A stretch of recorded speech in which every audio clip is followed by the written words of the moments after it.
the house. Well, Hello, ladies and gentlemen. Welcome to tonight's session. We're back in the jungle. We're gonna do a quick recap and talk about stuff. Since no one else's camera's on, I'm just gonna focus on me. You guys can see me in the fancy Pansy Wombus background. Um, hey, I'm happy to show your guys' faces too. It doesn't have to all be me. I tell you this all the time. All right. So tonight's session 10. We're still in the jungle. We made it a bit before we did some fighting and some fisticuffs and had some internal struggle amongst our players. We'll see if we made it past that drama unscathed, but probably not. This session we're missing two of our members. One because he's a tired boy and needs sleep and cannot join us tonight. And the other one because he is busy working on something and also cannot join us tonight. So it is just the three of us. Our adventuring continues. The recap, though, was basically a super long combat session for whatever reasons. The enemies weren't super strong. We just weren't killing them super fast, and it took 2 hours. Not the end of the world, but definitely a little long. I, as the DM, will try to keep pace a little bit better for this session. And there's only 3 of us, so I'm sure we'll fly through any combat we have. Other than that, I just realized I need to do stuff on the sending whatnot on the stuff in places and things. I know that makes a lot of sense. But Perfect sense. And someone can give us a rough addition to our catch-up. Here, look, I'll put... Hey, look, here's a... Let's go back to I can see everybody so you can see him too. His little phone screen. yeah. Anyway, with that, Well, what else happened last session? Did I miss anything important? Catapults. Talk about it. So, catapult. yeah, basically... Singular, during, there's only one. Yeah, during the whole time that we were being attacked, we came across the catapult that was over on the ledge that was firing at us. It was put into pretty decent disrepair, still usable, but not very well constructed or left well after, swirling whirlpool of water effect from our fancy dragon rider. Water whipping and using a cool new spell that I've never heard of that was pretty awesome. And then we got into a debate afterwards, and after we captured, I believe, 2 individuals, which we eventually then released instead of hiring, like one of our compatriots had suggested. We let them go. So whatever effect that might have on our future, who knows? They're off wandering in the wildlands. And we argued about what we should do with the catapult next. Take it to a town, try to sell it, if we can even sell it out of town, so on and so forth. And that's pretty much where we're at. Yes, and we took the explosive. You did take the explosive. Yep. Yep. So they can be lit and set off kind of like bombs, but they're not hyper effective used in that manner. Instead of the giant 20x20 explosion thing, it's more like a 5x5. Just whatever square you put them in is having a bad day.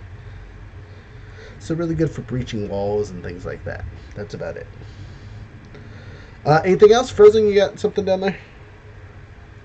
There was also the interpersonal discussion about...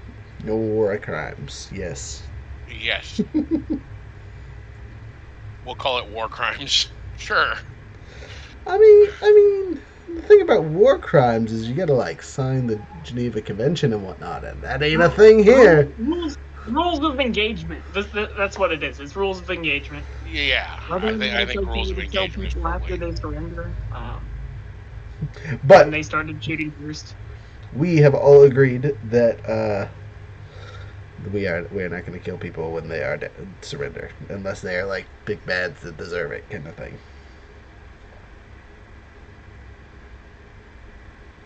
Sure, we all agree. You were forcibly told that's what we're doing. You agreed by agreement. Which is an absolutely acceptable form of agreement. Okay. The guy who's signing my check said this is how we're going to do things. Yep. Okay, then. Yep. So, with that, we continue our adventure. So I'm going to do a couple unique DM stuff tonight, or at least try to if we have some time for roleplay reasons. And we get to those points, I'm going to let you guys know. But we're just going to start with what is happening with those two yahoos that are running off into the forest. So you can visualize them running near naked. They got some basic clothes on as they run off. They run for about 2 days before something happens to them. Let's see. Let me do a couple rolls and see how bad it goes. Just because you guys seem interested in their outcomes. They're literally running by themselves. They're not traveling with us, or nope. They ran. You gave them a choice and they took off. They got their weapons that you guys gave them, so they have somewhat of a defense. Oh, you mean the bad guys who we captured? Correct. Got it. So one of them finds an alternate path that's through the forest that is relatively safe and all is good. The other guy, unfortunately, did not make it and is eaten by raptors. I hear you can tame those for mounts. You can, but not these ones. Did we just get like sensory effects like while we're dreaming? We're like, you guys, not me, because I don't sleep.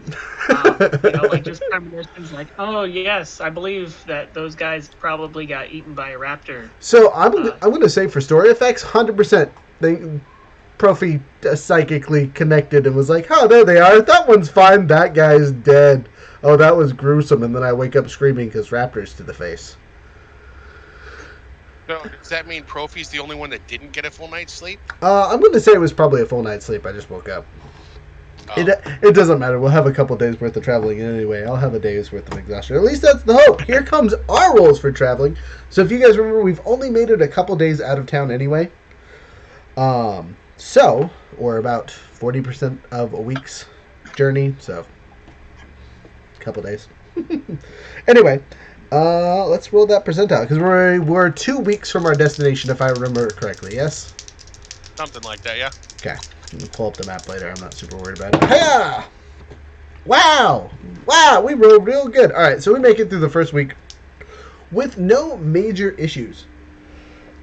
The second week. Major issues?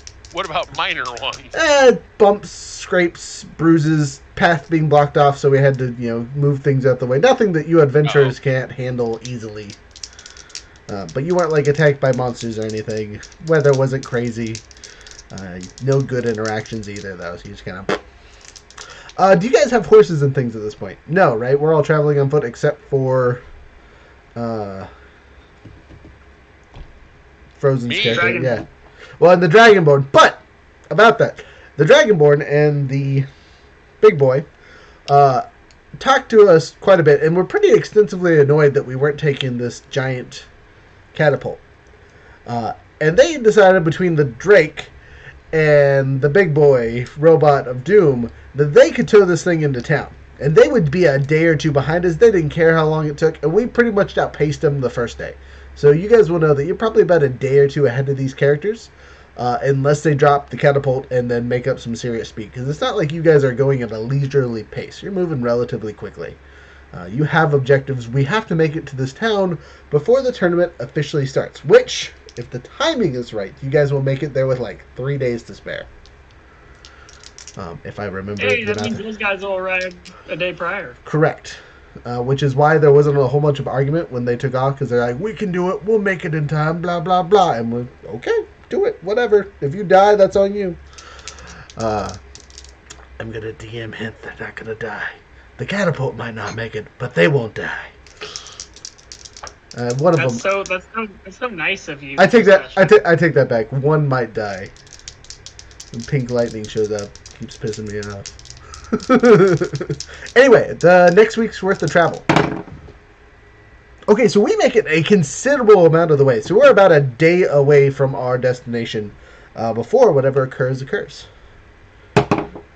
Perfect. Okay, so as you guys are about a day away from the town, you come across a small gypsy-esque settlement. So it's not it's like a temporary housing area. It's got some people outside of it. Again, we're a day or so away from Kevlar? Kevlar? What is it? Yeah, that sounds right. Killstone! That was close. Yeah, we're going to Killstone. We are traveling from Navi, going to Killstone. Anyway, so as we travel to Killstone, we're about, again, a day and a half away from getting there. There's a gypsy camp, specifically for traders, travelers, whatever, that you guys can enter. Oh, I forgot. Since we have argument die, which ones would you guys like? I'm also adding a fun thing. Depending on your color... Oh, you want the green one? Okay. Frozen, what color you want? I would like black. Okay.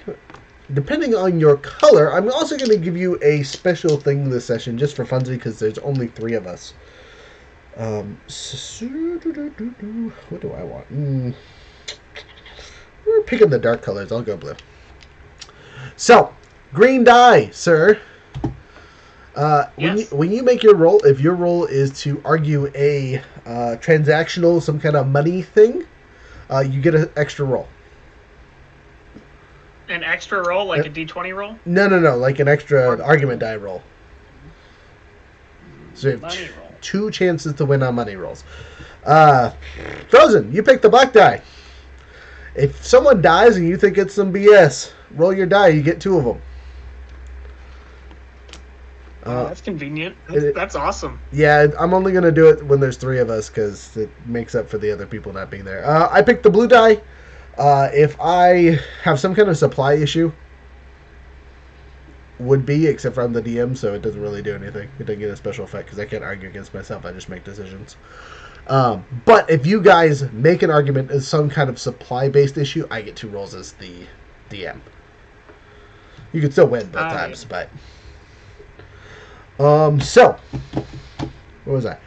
Gypsy Town. So, it doesn't have a name. It's literally just a tent settlement with people living in it. There's a large campfire, kind of just with people dancing and singing and having a good time. This area feels safe. Whether it's magically warded or if it's just a bit of comfort, good-smelling food, attractive-looking people and things. Whatever. There's small shops. They're not selling super magical swords or anything, but the basic gear, diamonds, whatever else kind of like tactile materials you guys can think to use for stuff. They have stuff here in small quantities.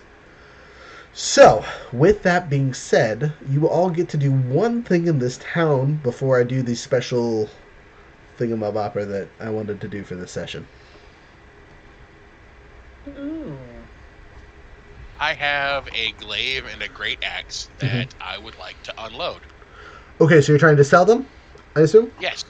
Okay, yeah, so you can go to one of their merchants and see that they have other weapons for sale and be like, hey, are you buying? So this is going to be an RP.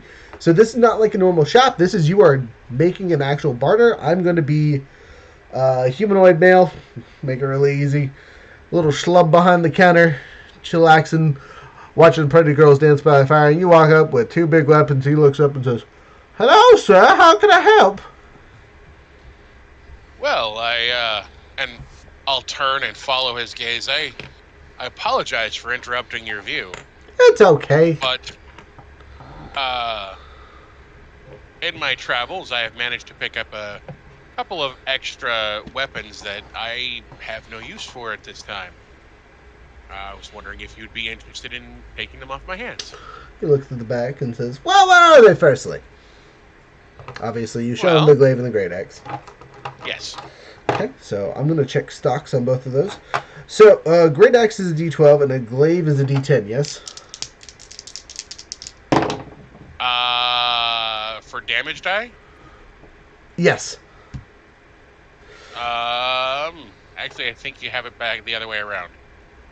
Glaive is definitely a D10. Glaive is a D10, yes. Yeah, okay. And then the great axe should be a D4. I swear that, D12. That's what I said, I swear. Anyway, so, as he looks back at his stocks of things and stuff, he looks at you and says, I have relatively high qualities of both of these. I'd be willing to take them off your hands, but I'm definitely not paying full price, especially for stuff that's obviously being used. I'm going to roll your quality of both of your weapons. So, your great axe is actually in really, really good shape. Your glaive, on the other hand, not so much. It's held together with one step above duct tape. But it's held together. It was my original glaive, so... Okay, put it in the fridge, kiddo. That makes sense then. So, with that being said, what would you like for the stuff in the thing? So, how much are you trying to sell them for? Are you trying to trade for the weapons? How are you bartering with him? Well, He told you he's not going to pay you much gold, but that isn't the only thing you can trade money or weapons for.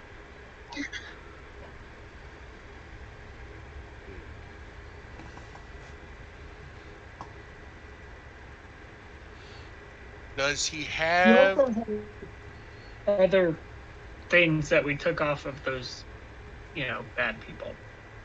He is specifically just selling for himself. If you remember correctly, all that stuff is on our handy dandy soldier boy.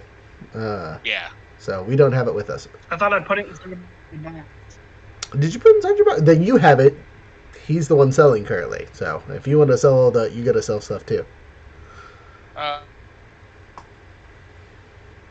Actually, I have an herbalist kit that I'm missing a box for, and I'm missing some horse feed. I'm low on some horse feed. He goes, well, a herbalist kit. I really just deal in weapons and whatnot, but I can. Horse feed. Horse feed's easy. I can just give you an appropriate amount of gold to get you a fair amount of feed for your horse. As for the herbalist kit, he shakes his head for a second. We do have an alchemist traveling with us. He might have some extra supplies. I'll knock some gold off what I'm giving you for the information and whatnot and directions, but we're talking coppers off the silver. So he's willing to buy both of your items for 20 gold. All right, that's fine by me. He does so. He pulls out a small stack and hands it to you and takes your weapons away. And he gives you pretty good details on where those things are at in the camp, where you can find them super easily. He gives you both of their names. I'm not going to because it's yada yada stuff that you're going to forget about anyway. Yep. But just know your character knows who the heck he's looking for. Awesome. Okay. Younger. Before I get to you, do you want to just yada yada those things, or would you like to also role play those, getting those? No, we items can really yada quick? yada those. All right, so you yada. The herbalist kit that'll fix your box basically is 5. Do you already have the herbalist kit, or do you just have the supplies? I've got the supplies. It just doesn't have the box. The box and things. Okay, so the expensive thing in herbalist kit is the supplies, because finding the herbs is expensive. The mortar and all the other stuff that's in there is relatively cheap, so 5 gold will get you replacement bits for all that, basically. As for the horse feed, that's however much you want to buy. Horses eat a lot, but you can buy a considerable amount of hay for a gold.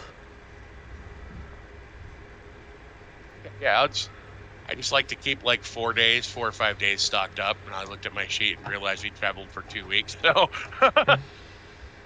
well, and the thing about your horses, as we're traveling, it can eat food. There's plenty of vegetation that isn't poisonous that it can eat as we're traveling, so it stopping the horse while to eat isn't the end all. But having actual, like, dried ration basically for the horse, probably important at some oats point. and things like that help keep up its energy and weight and things like that. Exactly. Yeah, so you get that 3 gold,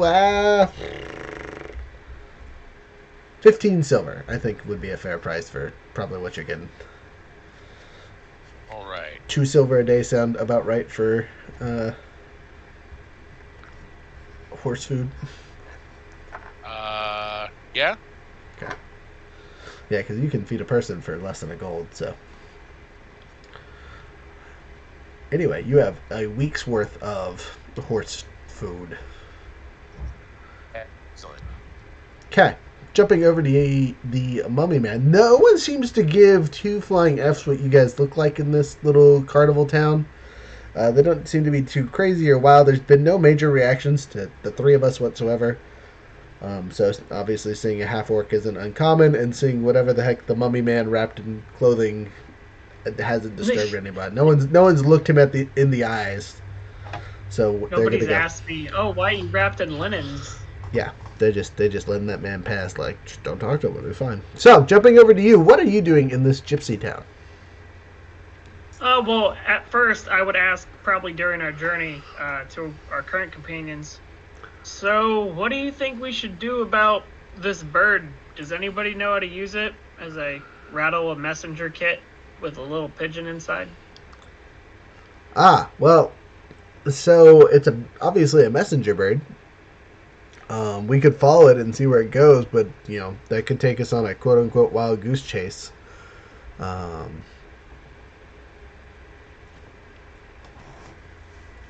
But if we suspect someone is the owner of it, it will fly to its owner or its home, so we can test to see if whoever's receiving the information is actually who's receiving the information. Have you guys actually looked at that note yet? I believe not. Okay. I could be mistaken. I don't. Based off my memory, not character. Don't think you guys did. I'm pretty sure that was one of those. There's something on stuff that you guys totally missed out on. Do you remember where you got it from? We got it at the last camp, I'm pretty sure. Are you sure about that? The last camp? Yeah, the bad guys. Mm-hmm. Pretty sure it was at their camp, wasn't it? Okay.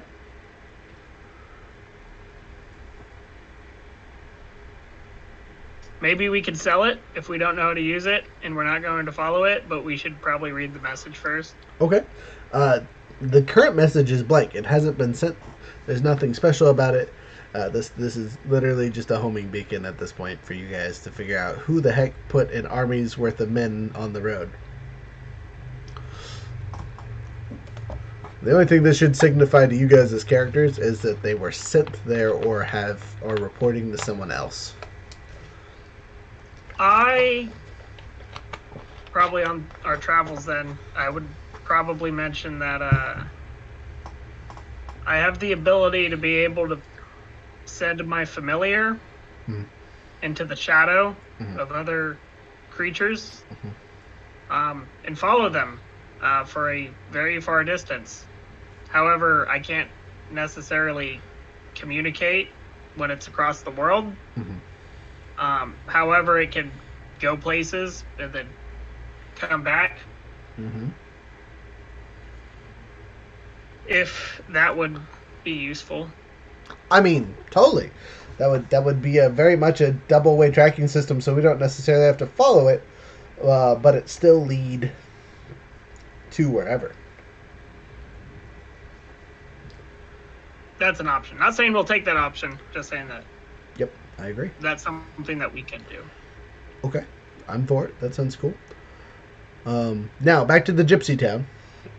What is the one thing your character will do with his free time here?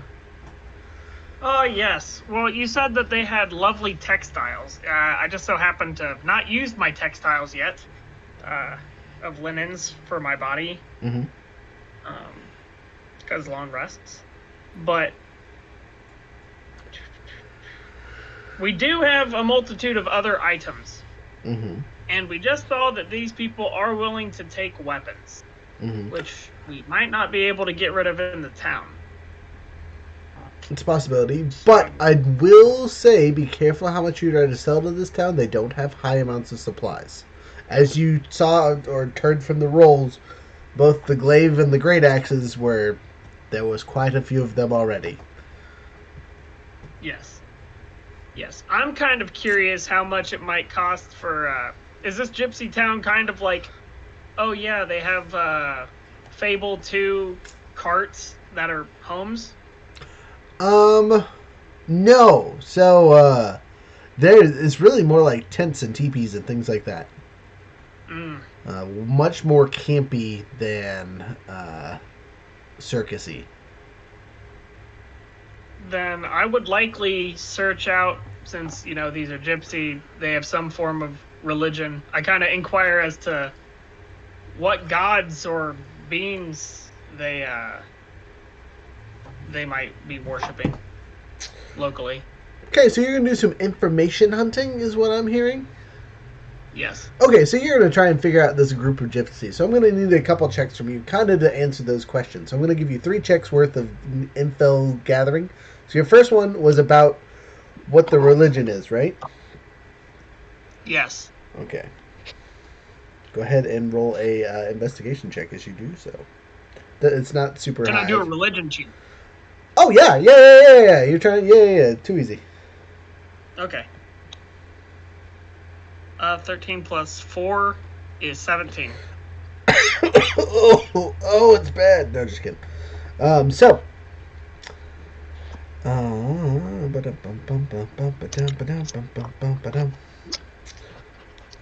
So.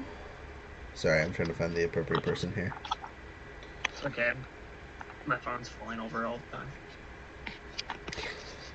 So, the majority of the religious members of this traveling group says they are worshippers of Liera. Liera. Liera. So go ahead. I mean, me personally, I have no idea what that is. Gotcha. With a 17, I can give you 2 bits of information about Liera as a whole. So she is the her full name, right, is Liera, goddess of illusion. She's a chaotic neutral god. And her symbol, I'm not going to tell you her domain, her symbol is a pointed down triangle containing a swirl of mist.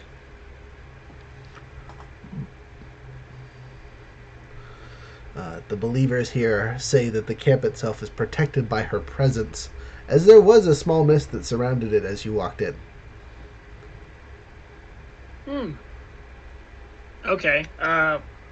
Would I have happened to know this god's relationship with the lavender god that we, Mr. Swirls? Well, there's no strong connection between the two, as he is a life and light god, and she does not fall under that domain. Okay. News for us. Right. Yes. I'm going to keep an eye out for that, by the way. So just as a slight reminder for lore-wise, the gods generally do not interact with each other because they are all powerful beings that have their own stakes in the world. The philosophy in Jake for gods, right, is their power, or God's power in general, comes from belief, right? So the more beliefs that people have and whatnot, the more powerful the gods are. So popular deities can grant their clerics greater power. So they're the more of a cleric that you see around, the more powerful the god is. Kind of thing. If you also remember,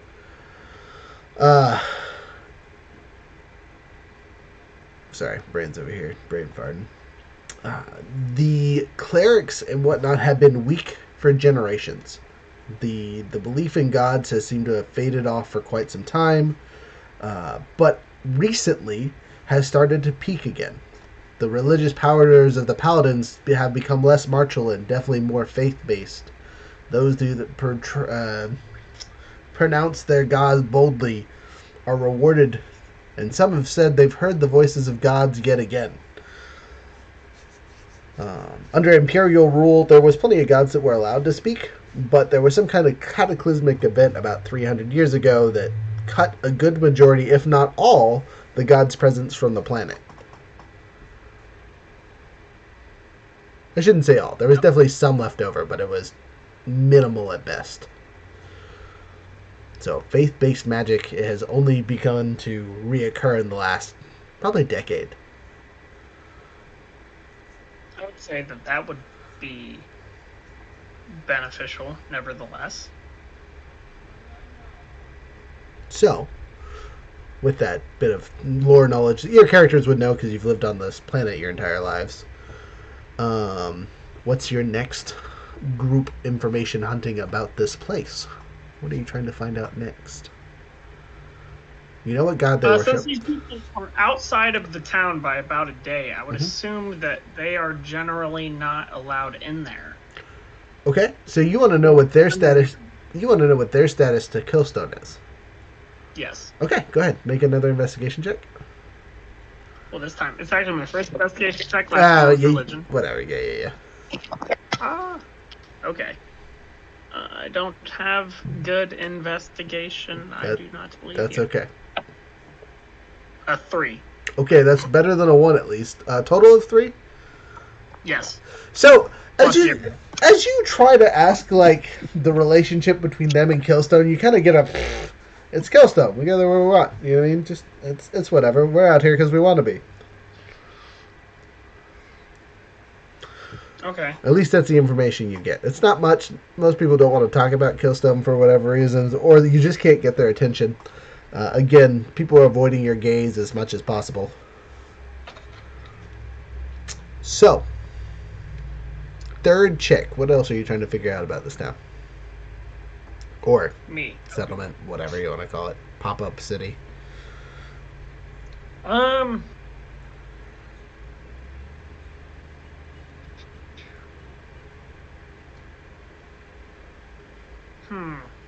What is the majority of, like, just as a regular observation, not like investigation-wise, like the predominant race? Ooh, good question. Roll D12 and give you an answer.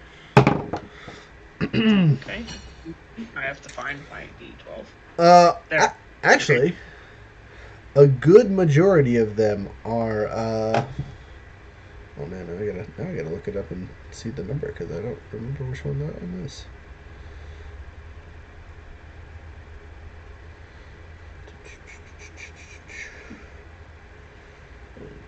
Oh, I did. Never mind. I used the wrong dice. That would. We're gonna roll this one more time and see how it goes. Oh, that's not good.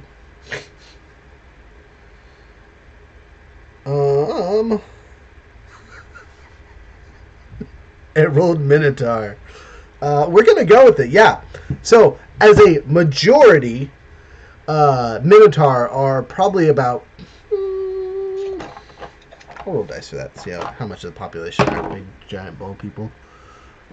Oh wow, they really are the majority. About 80% of the population are Minotaurs. That's a lot of Minotaurs. That's a lot of Well, okay, but again, this settlement has 30 people, so 80%. That's still a good tribe of Minotaurs running around with some humans and elves mixed in there. This is probably the coolest Gypsy Town I've ever seen. So it's cute Minotaur girls that are dancing around the fire? Hell yeah! Wait. I want to say something, but my character would never say. My character is taking a little bit more interest now. Oh no. Dude, I'm going to apologize ahead of time for this. Do they make you horny? Sorry. Depends on how big their horns are. Right, exactly. It's the ones with the horns you have to watch out for. Yeah, so, they're crazy. Actually, I think Minotaurs don't. Both genders have horns. Yes, I believe so. Because they're like bulls. Bulls have horns. Only if they're Texas. They're the Texas style. The Texas style, yeah. You know, I saw horn. Side note, I saw something on one of my meme websites that had like the different styles of horns drawn out as like anime girls or monster girls or whatever, and like I was like, wow, that's really cool because I'm not something I think about, but like that's 100% totally could be a thing. But anyway, sorry. Unside note. I know what I would like to look for now. I'm listening. So since I would assume that these people have something to do with illusion magic and everything. Okay. I would see if there is a magical salesperson, somebody who might sell magic items, and look for a specific type. Okay, this will be our last thing. Yes. A brooch of living essence. A brooch of living essence. Ooh, you asking for the fancy stuff. Let's see how that roll went for you. Gypsies and jewelry, makes sense. It did not go well.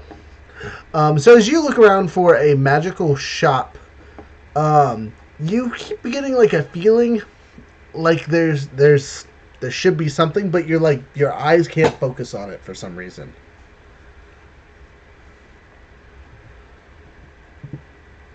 Wish that one guy was here. You could just be like, yes, it's right there. He could, 100%, but he's not. So, I mean, I'm looking for a person who would sell such a thing. And I totally understand. For whatever reason, your gaze is being blocked by something. It's not a perception or insight thing. You don't see any like magical items anywhere in this town. Okay. Though there's obviously magic here.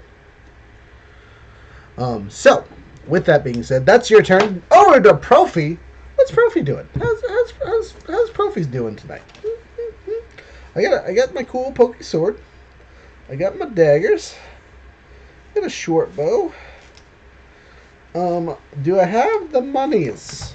I have the monies. Also, a whole bunch of rubies for some reason.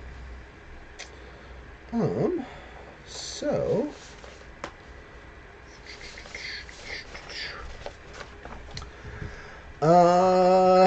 yeah, there's nothing really for me to do, so I'm gonna do some gambling real quick. The worst place to do gambling. You could not have chosen a worse place. Which is 100% correct, but not something Profi would know. He just thinks this is really cool. Sees some people gambling in the corner and says, "Hey, can I buy in?"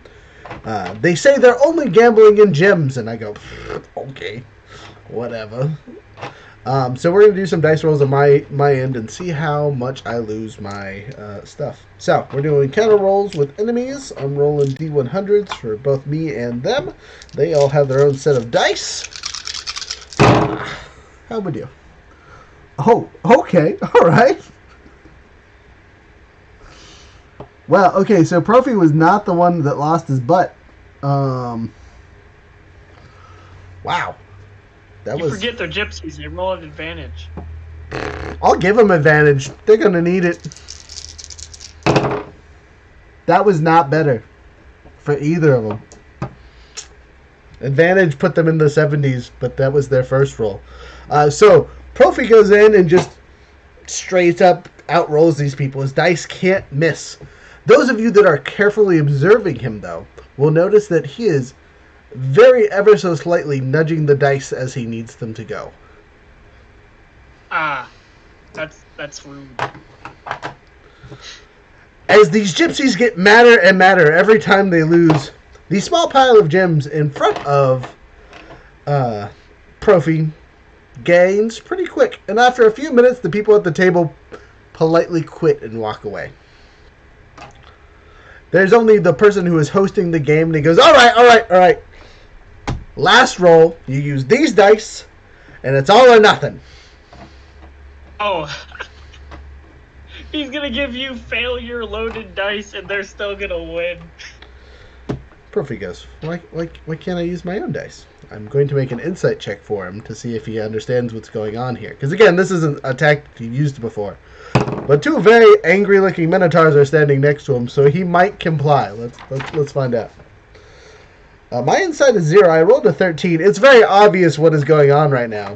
Anyone who's within a 10-foot area can see that I'm getting super hardcore hustled by people that have lost their butts.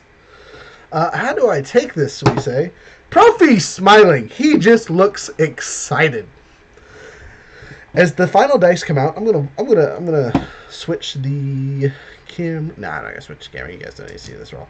But we're gonna use some rock, paper, scissors, die. I'm gonna let you guys pick the color. For me versus the house, what color should Profi have?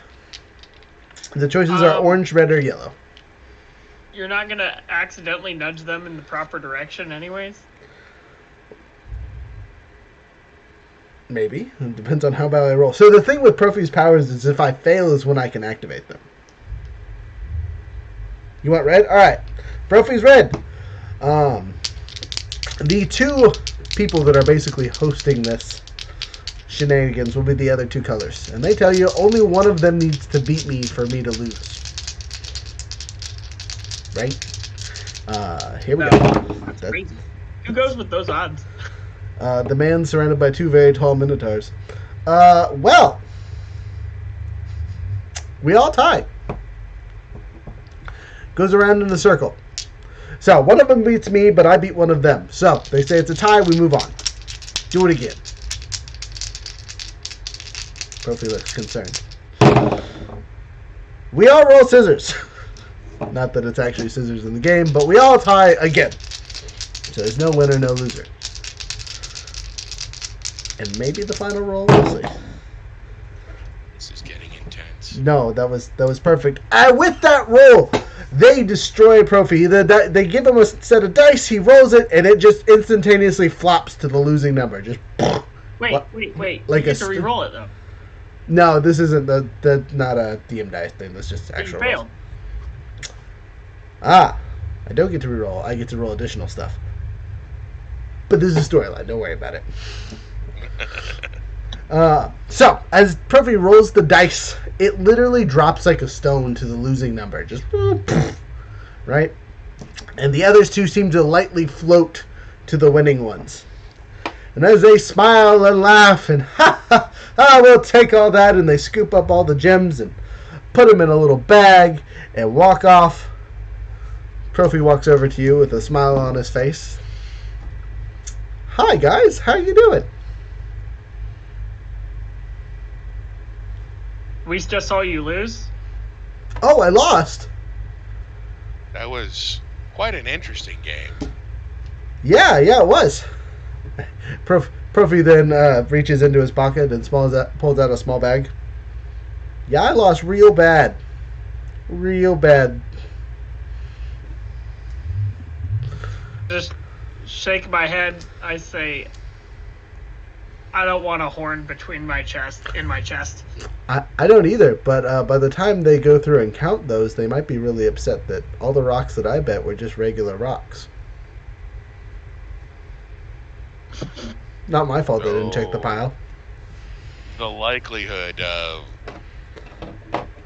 staying the night is diminishing quickly. I don't know about that. Come on, they won. Everyone saw me. Give them all the thing. If they say that I didn't do the thing, who wouldn't believe my face? I look at you. I'm just like, I've worked with your family for a long time, but I have to say, this is probably one of the more least intelligent things I've seen in the last 1,000 years. Wait, you worked with my family before? Yes. Oh. That's news. Way to let that slip. Anyway. I thought you were aware of this. I had no idea, friend. That may explain why you're sticking around. I thought you were there to hang out with my friend. I didn't know you were here to hang out with me. If you remember your original backstory is you were... Yeah, okay. I was to watch over him, but... You are now. He's just a little stone in your hand.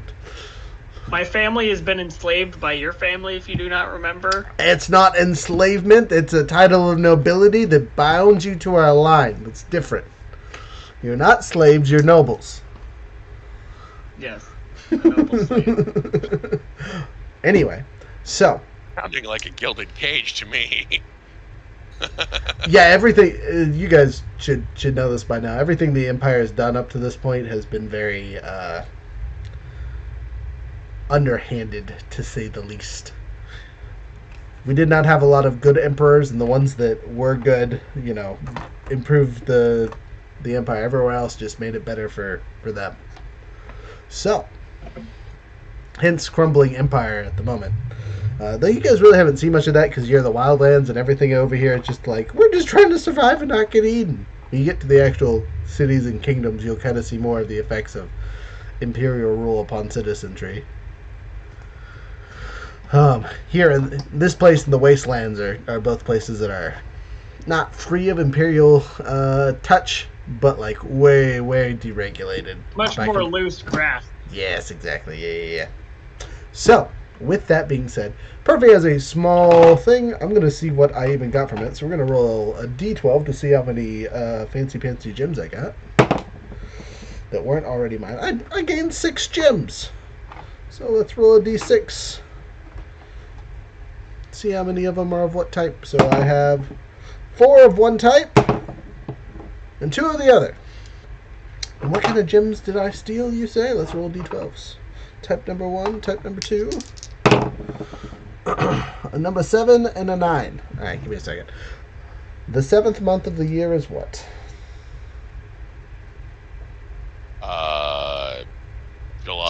Good job. You're asking a guy who works a night shift what day Oh, it is okay. and how to figure out the date. Okay. So funny enough, I gained 4 more rubies because that's July's gemstone, and then July. That's a clever way to pick what gems you get.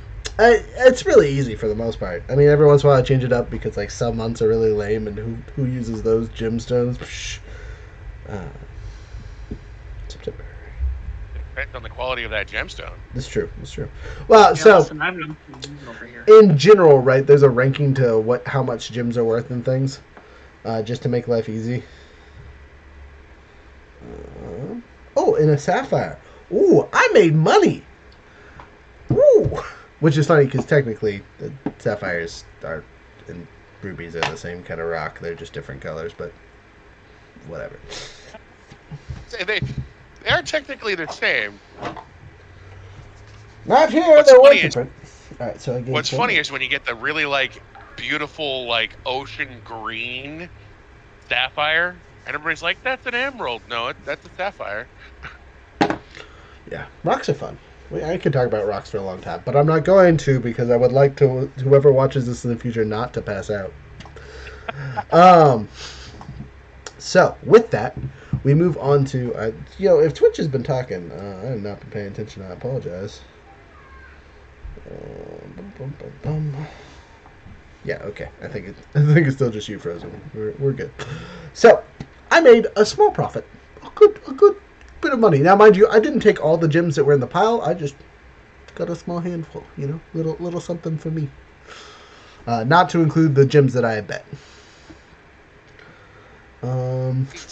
Considering how safe this place is, if we're able to stay the night, maybe have a bath and just like chill for a night, I would totally like to do that.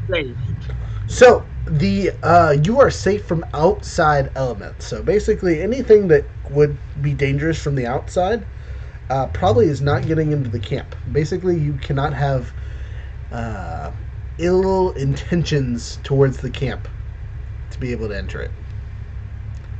But I have that's nothing but that's metagamey. Well, Yada yada. I wouldn't say that I have necessarily good intentions, but I don't have any intent to do anybody harm. This brings us to the next part of the session, which is going to be the unique bit for tonight. All right. So you guys are sitting around the campfire. You're going to stay the night. The DM is telling you you're staying the night. It's comfortable here. You're not too worried about bad things happening. Okay, so before you get too much further, if we're actually taking like that rest and enjoying the company of people, I'm going to take my armor off and tend to it. Okay, you can do that. That's something that in case something happens, it needs to be known. Okay. Yeah. Again, you feel real safe here. So taking off your armor, you're going to keep it by you because the people that are around you give you the little bit of the, that's pretty and shiny. But yes, but it needs to be cleaned and maintained, and then it sets up perfectly. As you're cleaning your armor, we're all kind of sitting around the giant bonfire, and people are eating and things like that, and people are going to sleep and talking and dancing, and there's just livelihood around us. You'll notice that there's a small group of people telling stories. Now, they're not super far away, so us as a group rotating into them would be nothing. And they're telling rumors and tales and things like that. And at this point, depending on how long we want to do this for as a group, we're going to go around round robin and come up with the rumors of the world, where we tell a story. And if it is an appropriate story for the world, it might actually be implemented at some point. You know what I mean? If it's something that's just out wildlandish and silly or whatever, you can tell those stories too. But they might not apply. And as a DM, I'll tell you, that's probably not a thing, or whatnot. And if it is a thing, you might have just added something to the world without realizing it. So, you can start as speaking as your character, because to join the circle of stories, you have to tell a story. So, with these stories that you guys are telling, let's try to keep them under 5 minutes. It's free form. You get a couple minutes to think of what you want, and then we'll move on. So I'm going to start with mine, so you guys have a couple minutes to think about yours. I'm just gonna let you know, Profi stories or story, depending on how many we do, is definitely going to actually be a story. It's gonna have world lore into it, so you might want to pay attention while I'm talking. So, as they're telling stories, he says, "Well, I can tell you my favorite story, a story of my eldest brother, the man who inspired me to be a good person, or at least try to be. He was a brave and kind man. He was, how old was he? 30-something when I was born. He basically acted as a second father because my father did, well, he was busy with the other kids and doing what he needed to do to keep things running and whatnot. But him and my father did not get along. They hated each other's guts for whatever known reason long before I was around. And about the time I was 10, it came to a head. And my father told my brother to die. But not directly. The old man told him to go slay a giant beast in the wastelands with whatever men he could gather, whatever things he could do. He told him that he needed to slay this beast. Sure, he would be forsaken of his birthright. He would not be his son. He would not be accepted anywhere where my father had influence. Not that you know who my father is, but just know he's an influential man. So he set out to the wildlands, bid me farewell, and the entire time he was gone, he would write me letters of his adventures getting to the wildlands. Several months went by, near a year before I got a letter at one point. And the letter was from a soldier of his, a friend, right? And it described a glorious battle with this creature in the desert. A mother of unquestionable size of these creatures, surrounded by her young, encasing her in steel, iron, something like that, impenetrableness. And yet my brother and his small group of men found a way to break through the armor and kill the beast. Everyone had perished or died, but my brother lived. He survived, besides him and a handful of men. But shortly after yelling for victory, he was betrayed by his best friend, stabbed in the back. His best friend is now the current standing man in my father's company. Currently in control as my father has passed. And he's going to die at some point. Whether it's by my hand or someone else's, I will make sure of it. But my brother will get avenged. That monster, or what's left of that monster, will be burned to ashes. And, well, when I get enough friends to do so, I guess. That's my story.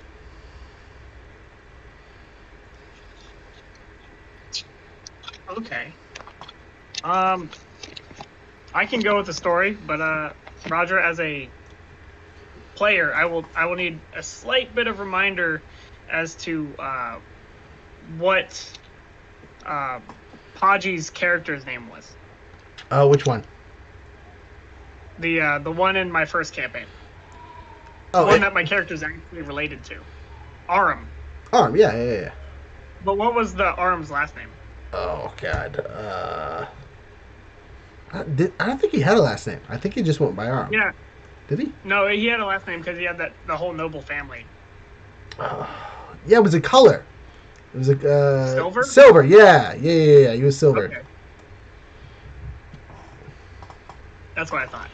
I just verifying. Okay. So, my character would go on to tell the story of his family's founding,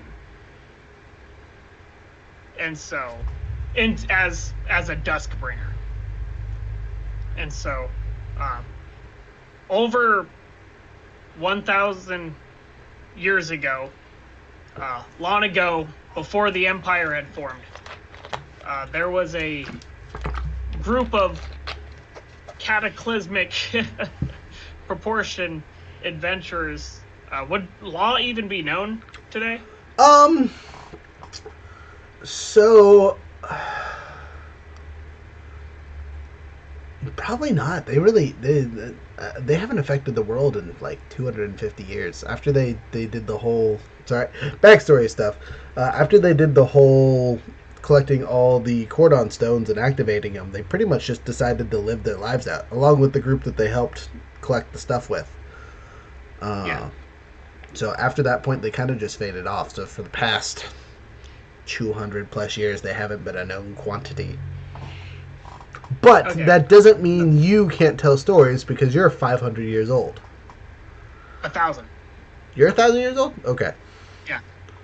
But I will go on to regale the story of great ancestor of mine, Aurum Silver, So who started. as a side question, that you're about, if you're 1,000 years old, you're about 500 years younger than Aurum.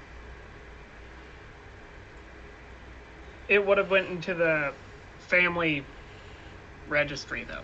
If he didn't stop doing stuff till 200 years ago. Yeah, sure. But he's not your ancestor. He's your descendant.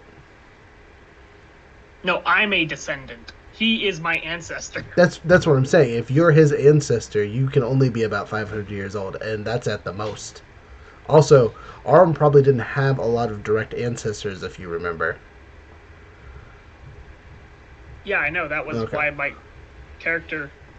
You said originally that this stuff was like over 1,000 years old. Is it? Like I was born 100 years after the events of the Empire being formed. Okay, and that was 300 years ago. So you're only 200 something years old. But you told me at the beginning I was 1,000. Was it? Yes.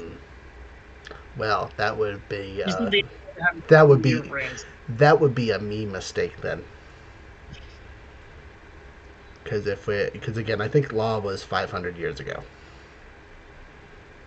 I mean, you could watch the first video all over again. I could. I probably should.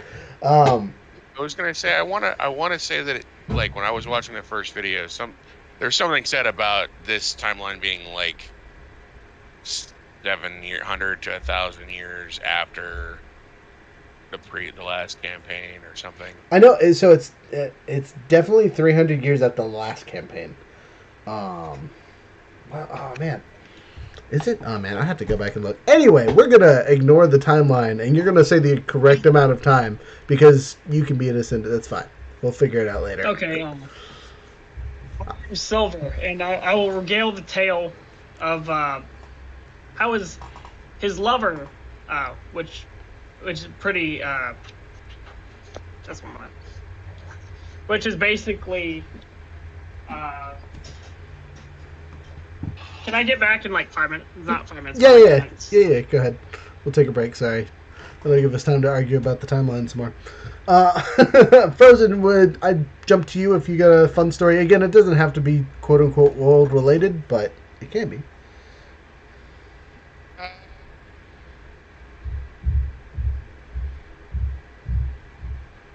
I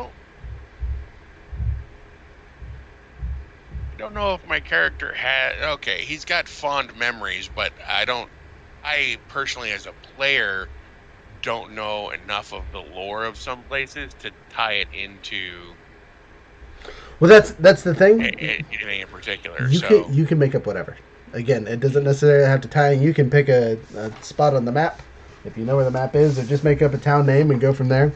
Because it's a rumor, it's a story, it could be a myth. It doesn't necessarily have to tie into anything. So Fulgash grew up from being an orphan and being raised by just the events of his life. He had kind of a dark, morbid sense of humor. Mm-hmm. So he would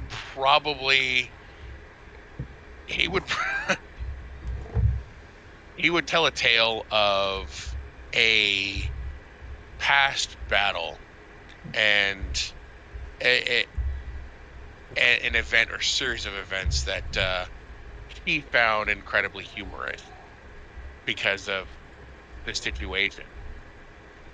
Okay. To come up with the actual tale, I'll need a little bit more time. but it would be something morbidly funny to him. Okay. Well, I'll give you a little bit more time. This will just try and come up with something in a minute or so. I'll tell another story if you guys want me to do another one. I can come up now. Okay, you good? Go ahead. Go. Yeah. So I will regale the tale of how Aram Silver's lover had been turned into a dragon, and how, in order to stop its rampage upon the city, he and his future adventuring crew had to slay said dragon, and the heartbreaking story of how the silver dragon had died.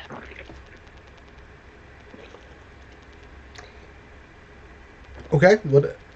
What else? Any other fun stories from that? Because I mean, it's a tragic love tale of memories forgotten, beasts slain.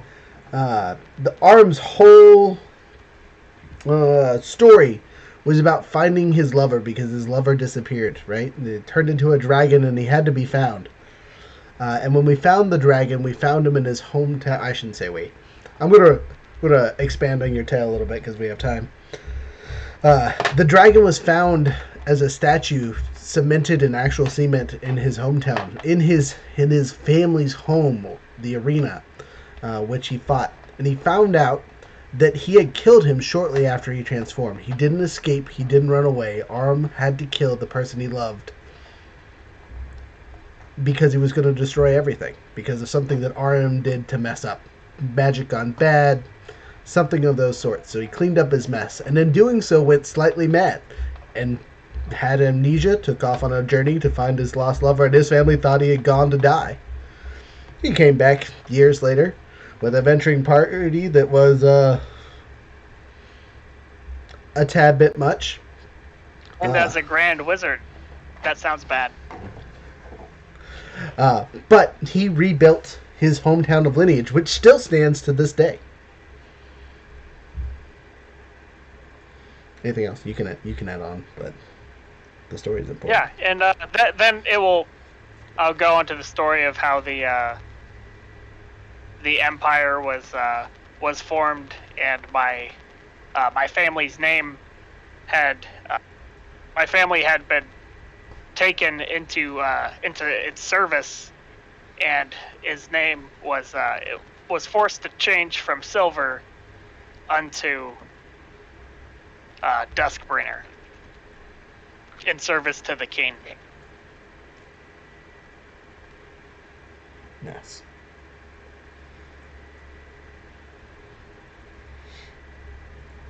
So I'm trying to find notes for when we started this campaign on days and whatnot. I'm not finding any luck though. Rabble. Okay, whatever. I'll come back to that later. But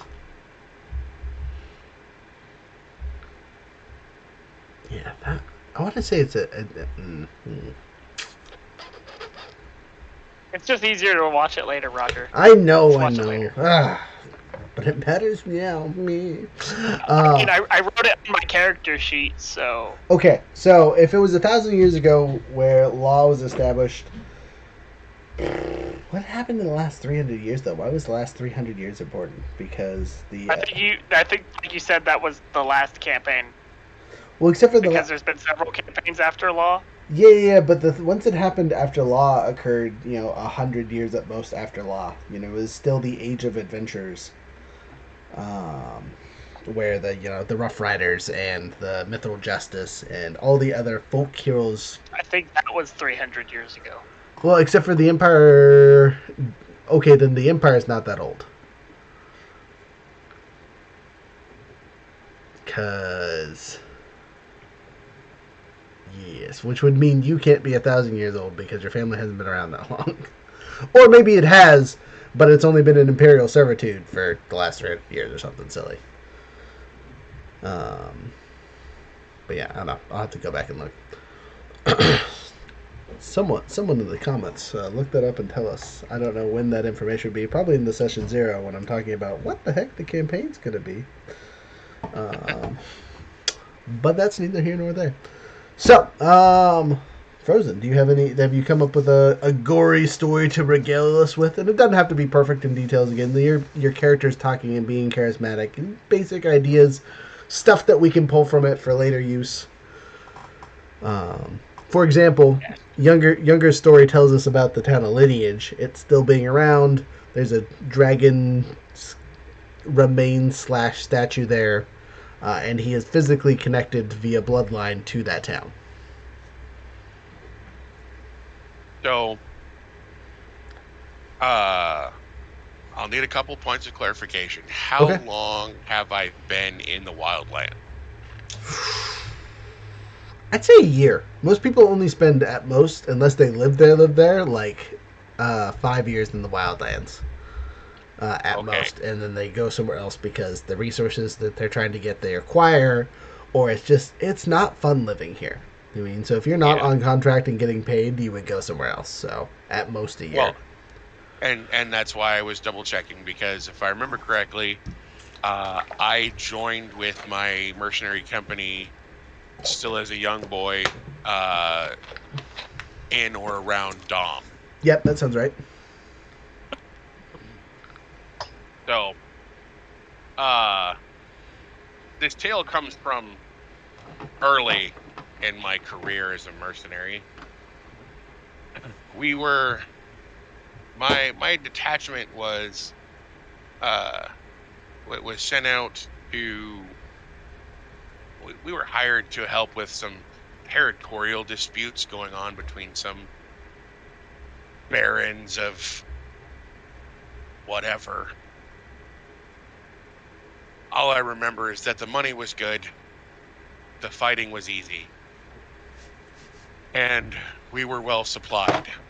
It wasn't too far from Dom, it wasn't too far from Flair or Cheek.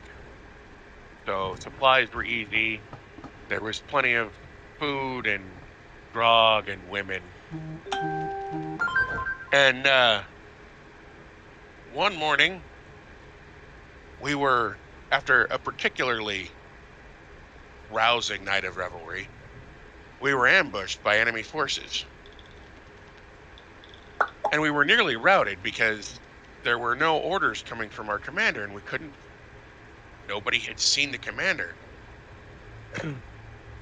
But some of our lieutenants were able to rally us together, and we were able to come back and destroy this enemy force. There was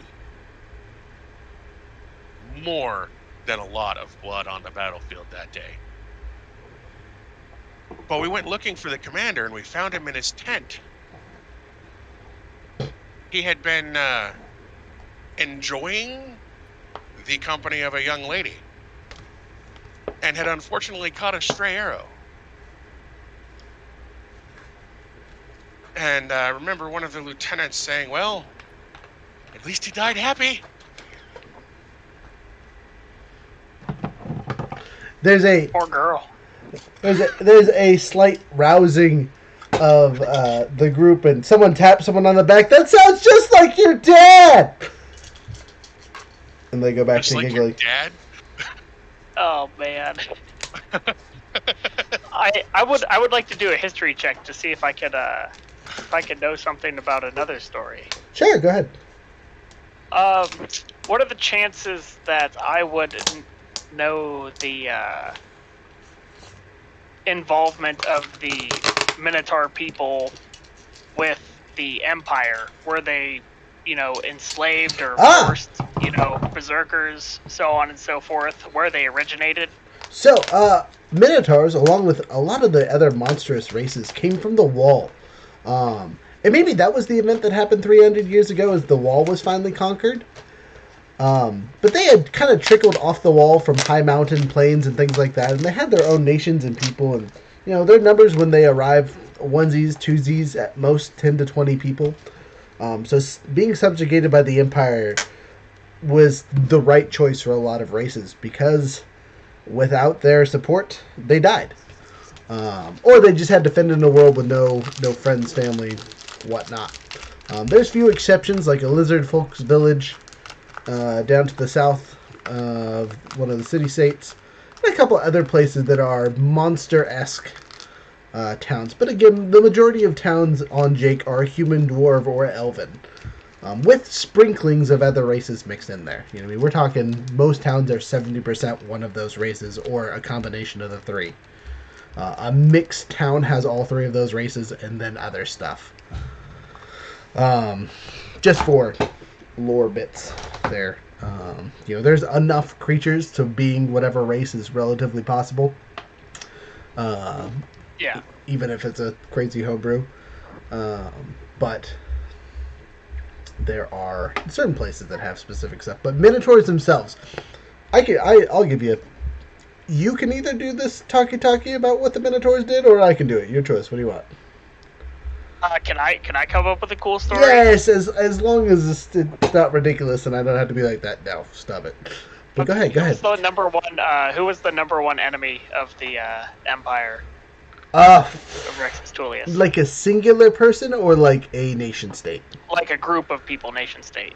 So conquering the city-state continent, right, which was the one across the sea, was a pretty heavily endeavor. When they originally did so, or at least brought a good majority of their forces into the city-state nations, they went through the wastelands, made the hole in the wall, also known as Gate, and traveled through there, through the wildlands, to then get to the far side to surprise the city-state nations. Which city-state nation did they attack first? Oh, man. So it was a pretty, what's the best way to describe it? They hit all over the place. So obviously they hit the main ports. So they hit Troy, ha ha ha. They hit Jin. They hit Karjama. I'll talk about Troy. Of course. What about Brandon Weir?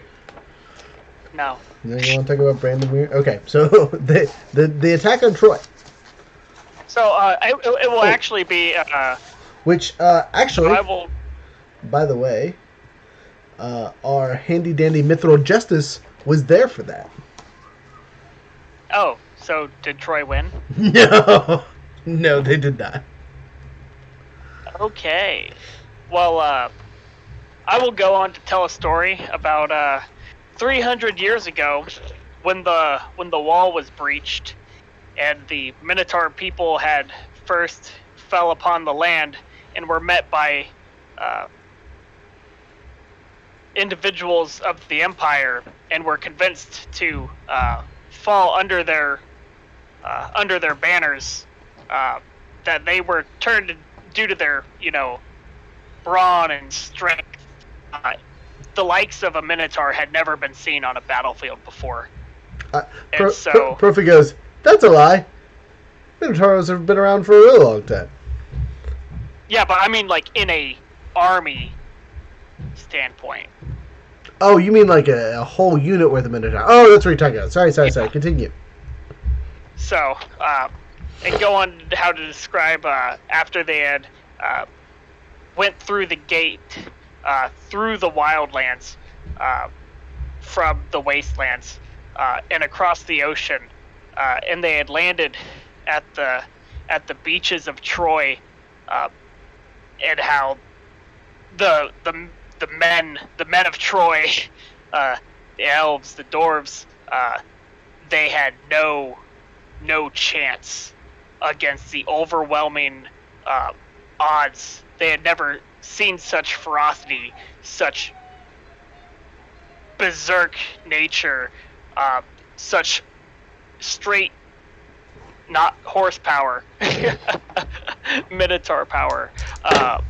How they rammed through the gates using their very skulls, and flung soldiers off the tops of the battlements, and that the Minotaurs had earned their place within the Empire as the strongest warriors in the army. So as you're telling this story, in that moment. as you're telling this story, you can visually see the group of people that are minotaurs around you are getting visibly annoyed the more you speak. Like you are butchering whatever the actual story was, and they are not happy about it. I was trying to be accurate. Yeah, you. I didn't know I was. Whether you were accurate or not, they did not like what you were saying. I rolled a 90-something% for people that were listening to you, and then a 1 on how they were reacting to the stories you were telling. Not liking this. They politely ask you to not tell any more stories tonight if you're gonna lie, especially about their people. Like you know about how they are better than they know how they are. Said Troy, I watched it. No, you were asleep. Shut up. But with that being said, they tell you the story that they know of Troy, and the Minotaurs had nothing to do with Troy specifically. Were they integrated into Rexus Tullius at that point? Yes, then they had been for a while, but there was no Minotaur units that roamed together.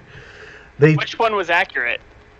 But Troy itself is a lesson in espionage. The Rexus Tullius invaded without any problems because they paid the local governor or local king, whatever you wanted to call them at that point, to use their ports for travel. They paid good money and just continuously shipped ships in. And they did this to 2 of the 4 port towns where they just paid the governors off to let their ships land. So half of their army came into the city-states unabated because of greed. Now, mind you, was there fights or anything like that? Yes, specifically in Troy. The Bloody Crystal, as the character is remembered in Legends, stole a whole ship right from out from under him in Troy to sail to the Wildlands for some reason. And then, after going to the Wildlands, continued to annoy their fleets for a year as they traveled back and forth and transported men. He sunk, I don't know, they say hundreds, but it's a myth. It could have been 10, could have been 20, could have been 1,000. You don't know. But the Bloody Crystal was known for being on the sea and destroying ships for quite some time. But that was accurate history. Allegedly. But even his efforts to stop the supplies and trade and whatnot could not stop the invasion. Is what they tell you what their known history is. Do Minotaurs like talking about stuff? Maybe, maybe not. They don't now. Okay, so, how are we doing on time? Let me look and see if we have time for more stories or if we should move on. They told me not to talk anymore. So oh, you can't talk anymore, no. So we're only at an hour and a half in. We're doing great. So we definitely have time for more stories if you guys want to come up with some more fun stuff in the background here. That was really good. That was just a terrible roll. From a player perspective, great job. From a story perspective, sorry they told you to shut up. Now, obviously, to facilitate you talking, because I don't want you to shut up actually, you will take the place of someone else at the circle to kind of tell stories if you tell more stories. Your character is quiet. My hand makes shadow puppets on the wall. Just kidding. Terrifying. Get it? Because I'm a shadow warlock. But I got it. It's good. Frozen, do you have another story for us, or do you want me to come up with one really quick? Hey, I'm not good with coming up things like this on the spot. Okay, that's fair. And like I said, it doesn't have to be direct. You don't have to story tell it. You just gotta give us basics, rumors, and ideas, if you want to. It can actually be a real fairy tale. I don't think we'll get copyright struck for that. No, I won't tell a real fairy tale because my character wouldn't have grown up hearing them. Once upon a time, there were some freaking squirrels. Oh they my shone God, brightly yes. in the forest, like little torches of demons. I'm going to tell this tale of the demon squirrel. Yes, they're not You're going to demons. hell. They're not demons. You're going to hell. So a couple weeks ago, I was in this little town called Navi. I don't know if you guys have heard of it or not. Everyone around the table goes, yeah, of course we know about Navi. Well, I was with my companions here, and we were contacted to deal with some squirrels that were giving some people, the people of the town, a hard time. And our first attempt to deal with these squirrels did not go well. They seemed to be immune to everything. Even Profi here almost nearly lost a weapon trying to attack one. I go, yeah, that one, it's gone. Wait, you still have it, right? No, they turned it into scrap and gave me this new one. We lost two good companions in that battle, even as we tried to flee. While I sent my companions, while our two companions were unable to get away, I sent my other companions onward, and I rushed back into the fray. And seeing that my companions had fallen, I quickly disarmed myself, taking the chance that I might die myself, and picked up my companions and carried them away from combat. Unfortunately, I was too late, and they were lost. They died in his arms, it was so sad. Oh yeah. As you tell this tale of bravery and going back to save your friends and whatnot, no one seems to connect two and two together of the celestial squirrels being the forest guardians, so that's good. About half the people that are listening really like what you're saying. There's about 10% of the people that are just like, this story's stupid, shut up, guy. But they're kind of over-zoomed by the other people that are like, really good story, shut up. So, relatively positive on your review. Nothing crazy, but they liked what you were saying.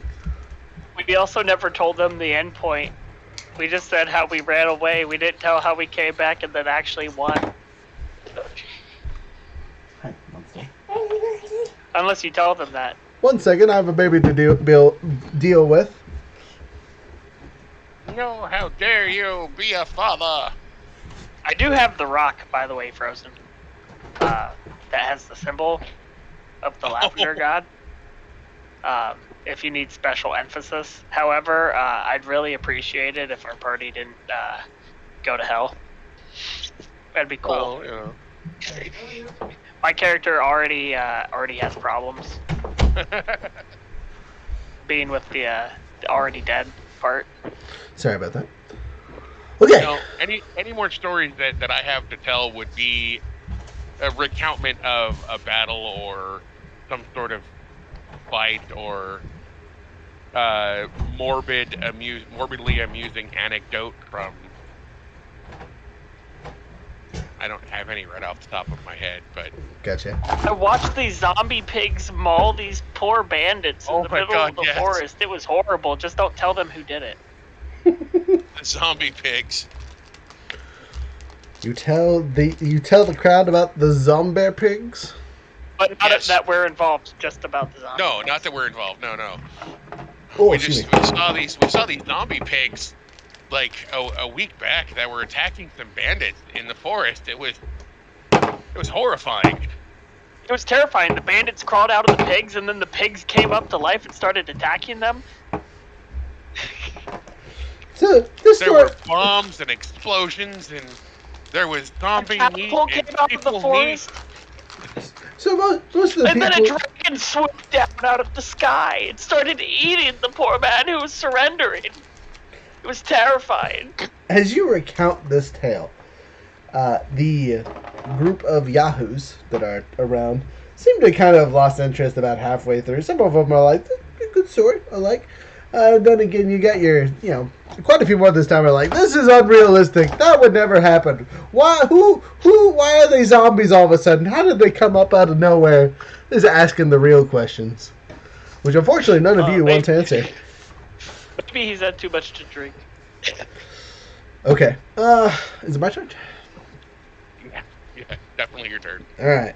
So, let me look at the map from a DM's standpoint. So,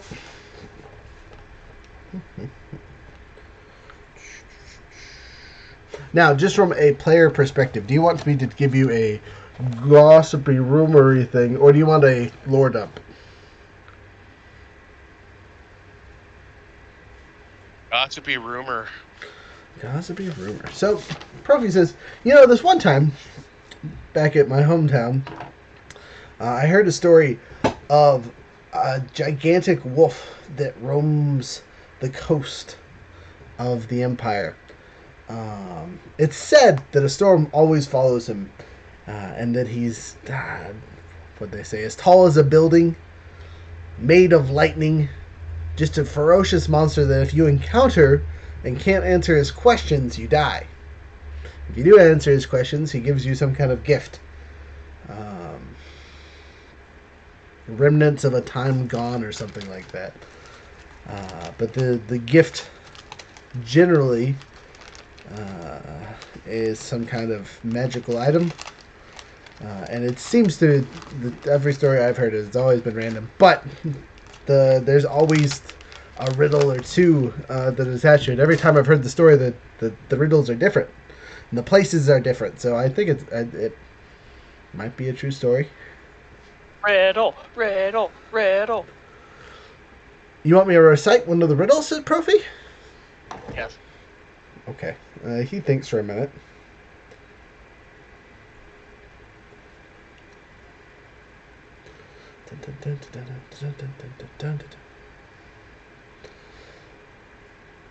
He goes, okay, so at first he's thinking real hard, right? So he's like, at first I'm dry, and then I'm wet. The longer I swim, the more taste you get. What am I? I think was one of them. My mind did not go to a good place. Please restate. First I am dry, then I am wet. The longer I swim, the more taste that you get. What am I? First I'm dry, then I'm wet. The more that I swim, the tastier I get. The more taste you get. But he says it could be either way.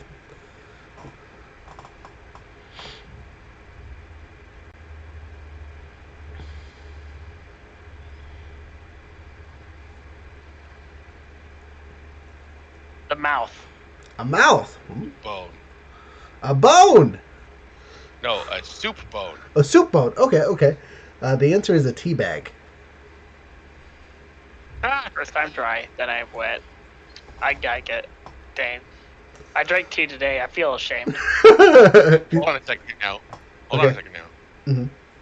Would teabag be a thing, or would it still be loose leaf tea here? Good question. I'm gonna say they would have tea bags.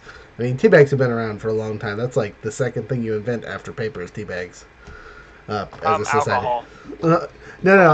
Actually, alcohol was the first thing that was invented after we figured out how to grow grain. Seriously. It was completely discovered by accident because we were storing it in like clay pots and clay jars. We were storing this grain, right? And the theory is that it fermented inside this jar, and we were like, oh well, can we drink this? Oh yeah, we can. Oh, we can really drink this. Who was the Yahoo who originally got to drink the rotten grain juice? Who got it? The same person. Who was so the same person who decided they were gonna start drinking cow's milk. Okay, so we're not gonna get into this. Cow's milk makes way more sense though, because little cows drink milk, right? And like seeing that makes sense, and then the whole like survival thing. If the babies of the cows can drink the milk, I can drink the milk. It should be okay, allegedly. Okay, do you want one of the other riddles? I'll give you guys 3. So, I'll take another riddle. They have no flesh nor bone, yet have fingers and thumbs of their own. What are they? Crawling claws. Good in character answer. Frozen, any ideas? They have no flesh nor bones, Mm-hmm. yet fingers and thumbs? Mm-hmm. Of their own. Mage hand. Mage hand. Unseen servants. In-world answers, great answers. Actual answer, gloves.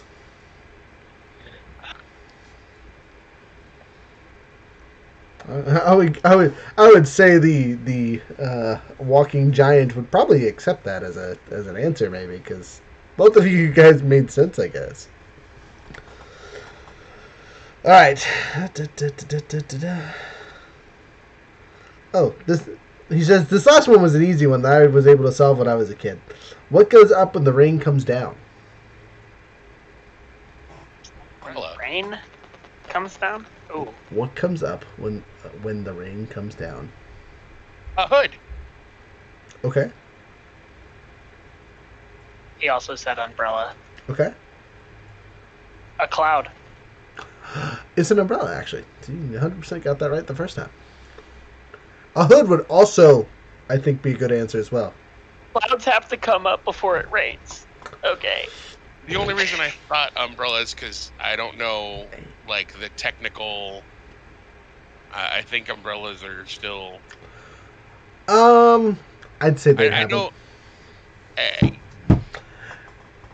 depends on where you look in, like, actual history, because, like, I know that they had umbrellas in Japan and China for, like, a couple hundred years before they were seen in the Western European areas. I'm going to say at this point in Jake, there's been enough technological development that umbrellas are a thing.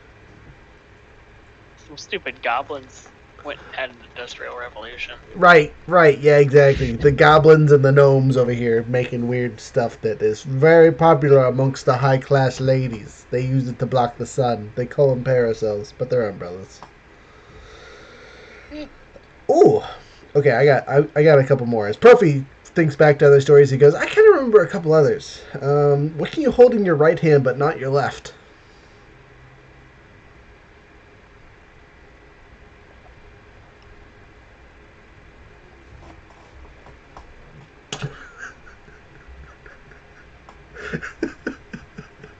Sorry, your face right now is perfect.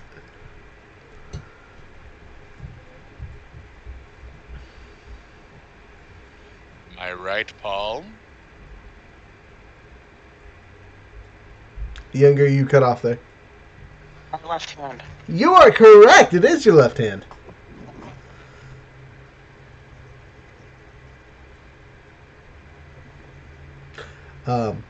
Frozen, I would assume like just holding things counts as holding your palm. So you're on the right brain track, but not quite the right answer. He died. He's still there. Yeah, right? Yeah, we're not doing so well. If we come across this giant, he's going to murder us. Okay, another one. I am white when I am dirty and black when I am clean. What am I? Another thing that the Empire probably actually has. Just not in plethora. White when I'm dirty. Frozen, say that again. Sorry. A chalkboard. Okay. Ooh. That's super smart. White when I am dirty.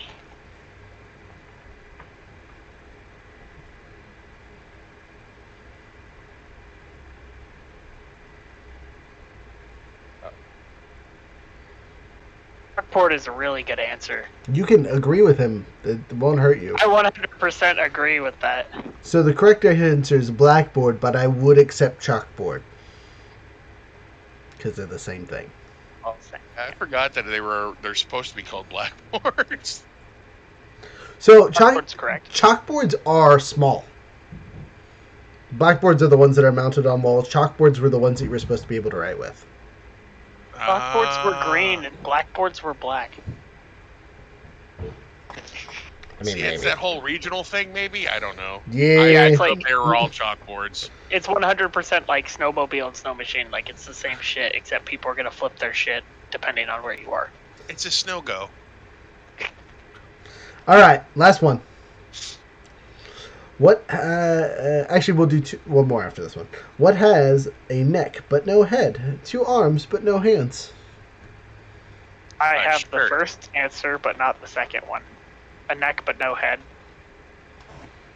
Yeah, It's a what he shirt. said. A shirt. You are correct. It is a shirt. I bet I can answer that if it's just half of that. Is it What has pants? a neck but no head? Yo mama. Lift your head up. A headless zombie. Just kidding. I was gonna say a bottle. Ah, when did? Well, okay, that will work for in-world purposes.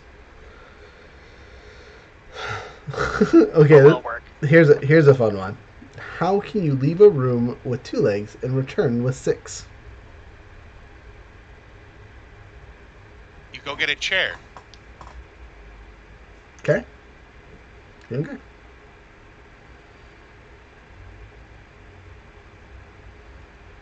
Bring 2 other people with you.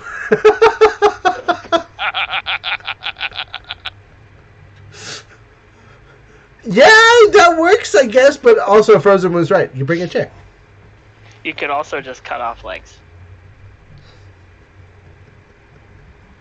Okay, I'm done going through riddles. Frozen, you might survive the giant. You have at least a 50% chance. Younger, you're dead. You got you got 1, maybe 2 of those. Whoa. Those were all legitimate answers. It just wasn't, the one they were looking for, per se, but they were not wrong. Yeah, me and you are in the same boat. I got about half of those right in my own head.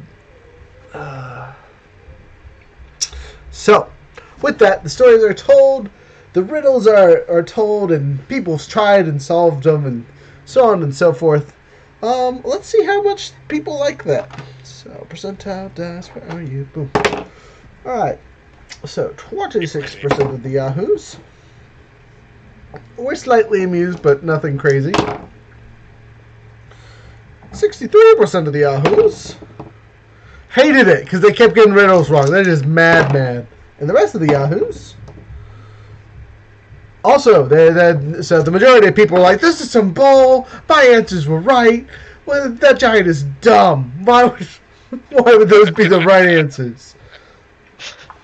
And I say, well, when you get a chance to see him next, tell him yourself.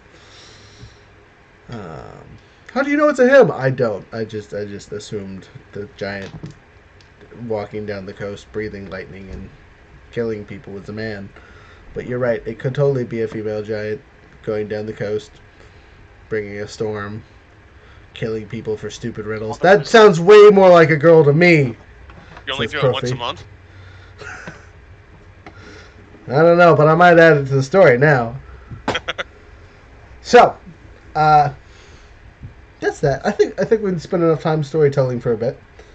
Looking at our holy time, we're doing good.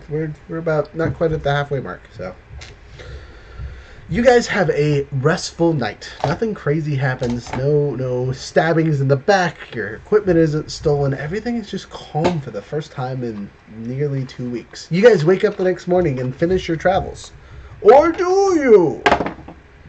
You should. You're about to roll and find out. I did. Last minute encounter. Nope. Okay. So, you guys make it to Killstone. And we talked about this a little bit last session, right? What it was like, because you guys did rolls and things. But Killstone has a giant festering wall. And is made of stone, but also laced with the dead of the people that built it. Instead of getting graves, their bodies were used to cement the wall together. And as a weird curse-ish effect, the surrounding forest stays away. There's a good 10 feet of dead forest next to the city. And a small well of poisonous gas slightly surrounds the city. And the only places where it doesn't are small tube-like tunnels that go into the city that form the gates. There's about 3 of them around the city.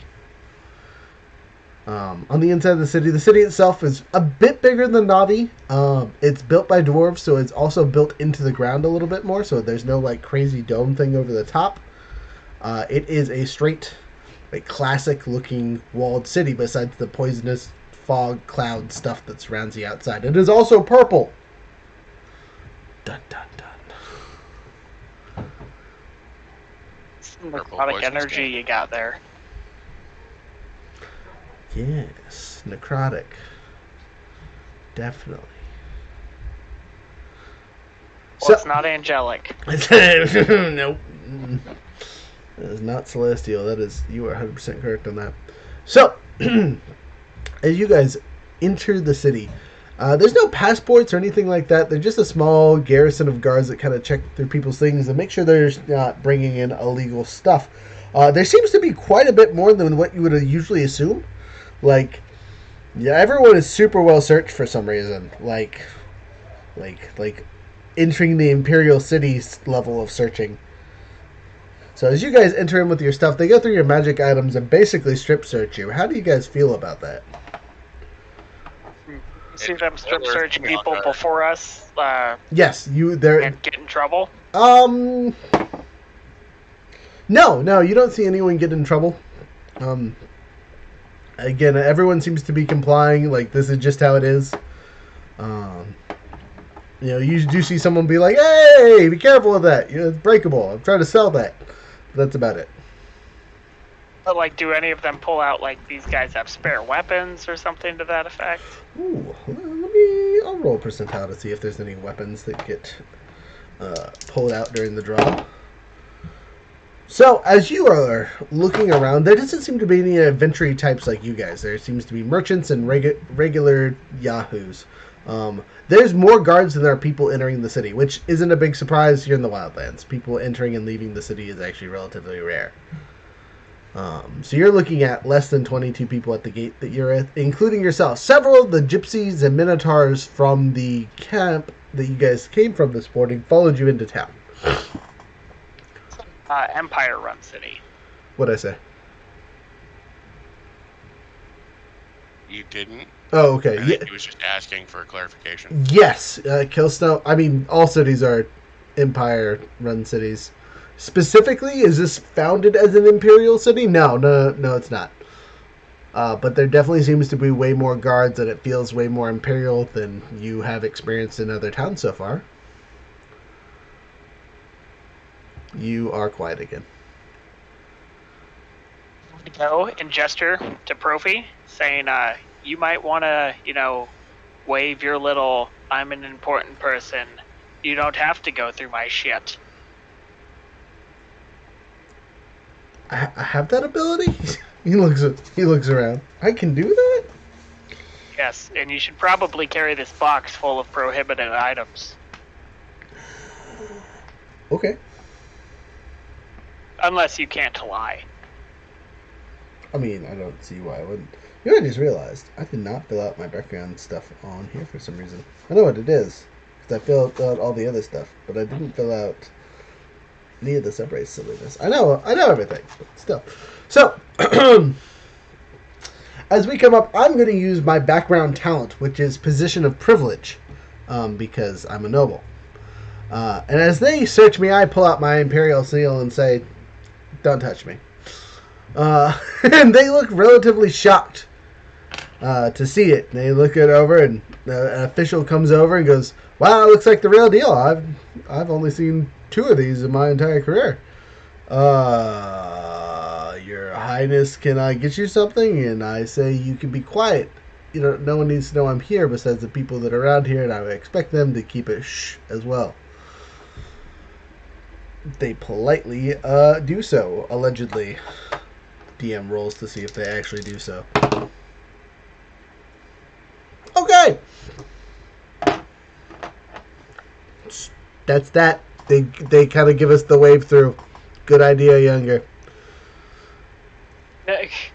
I've been through a couple gates. Do you guys want to mention the catapult that may or may not be arriving in the next couple days, or should we just kind of leave that to fate? This is an important decision. You are an important person. You might be able to waive that. However, I don't know how far your power can be pushed. We should definitely mention that we have companions that recovered a... Catapult. It was a catapult. a catapult, and we'll be bringing it in the next. We'll possibly be bringing it in the next few days. Dragon? Shoot the small black dragon. Okay, don't shoot. There's a drake. It's a drake. Yes, one of our companions is a drake rider. Accompanied by the most terrifying thing you've ever seen in your life. They take that description, write a small note, and stick it somewhere. You are bid adieu. Hopefully they enter in this gate. Oh, man.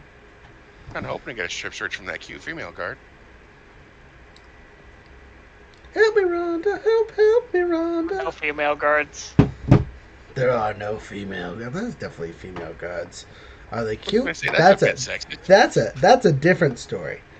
Let's do some random rolls. You want to see how many female guards over here? So a total number of guards is 8 that are on duty. Which again, for the size of this gate, that's like 4 guards on each side, which seems like a lot. That's definitely a lot. And of those 8, how many are girls? 3. So, you want their out of 10s really quick? I can give you their out of 10s real quick. You got a 4, a 3, and a 3. Low charisma guards. They're missing eyes, teeth. They might count arms. They yeah. That's some roll. Usually I roll really high for charisma rolls for people, but yeah. Whew. It's a little rough in the Wildlands apparently, which makes sense. Again, they probably fought a dinosaur at one point in their careers. Give them a break.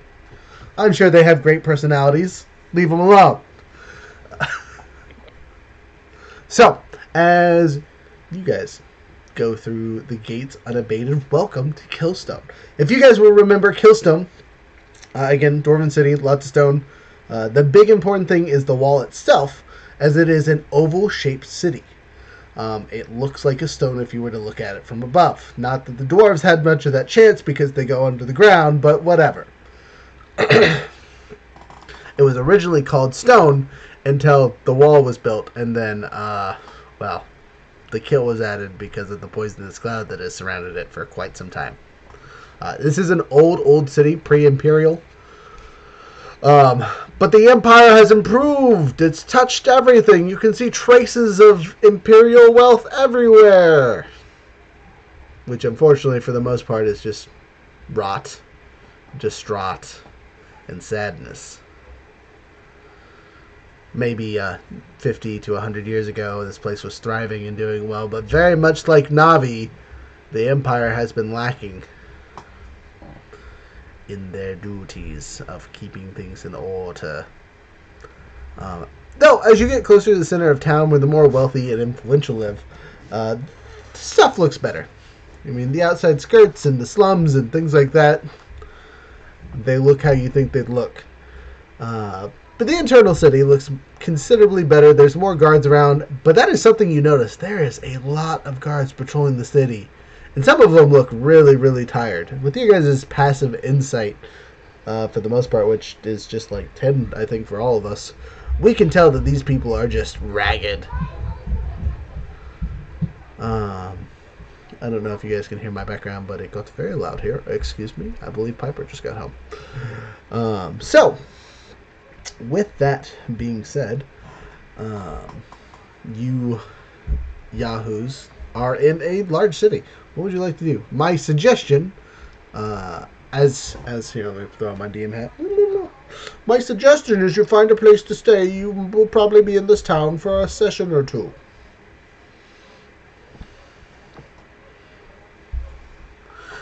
I mean, 3 would be a lot, but maybe. Okay, so like half a session from this session at least.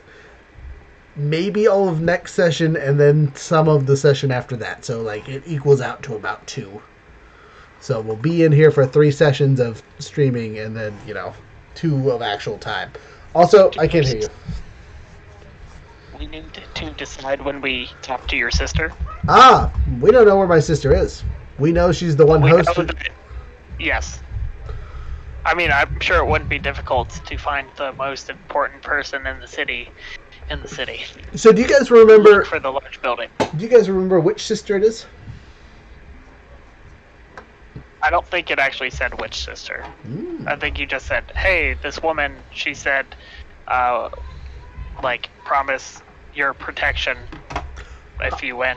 Right, because you guys were looked it up on a job board. Yeah. Well, no, we didn't look it up on a job board. We killed the. One ogre killed the other ogre, or Oni. One Oni killed the other Oni, and then we read the invitation that they had. Now the real question is, how...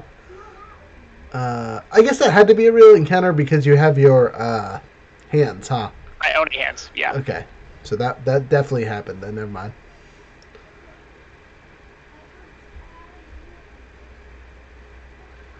Yeah, it said invitation to tournament at Killstone, and then the rewards.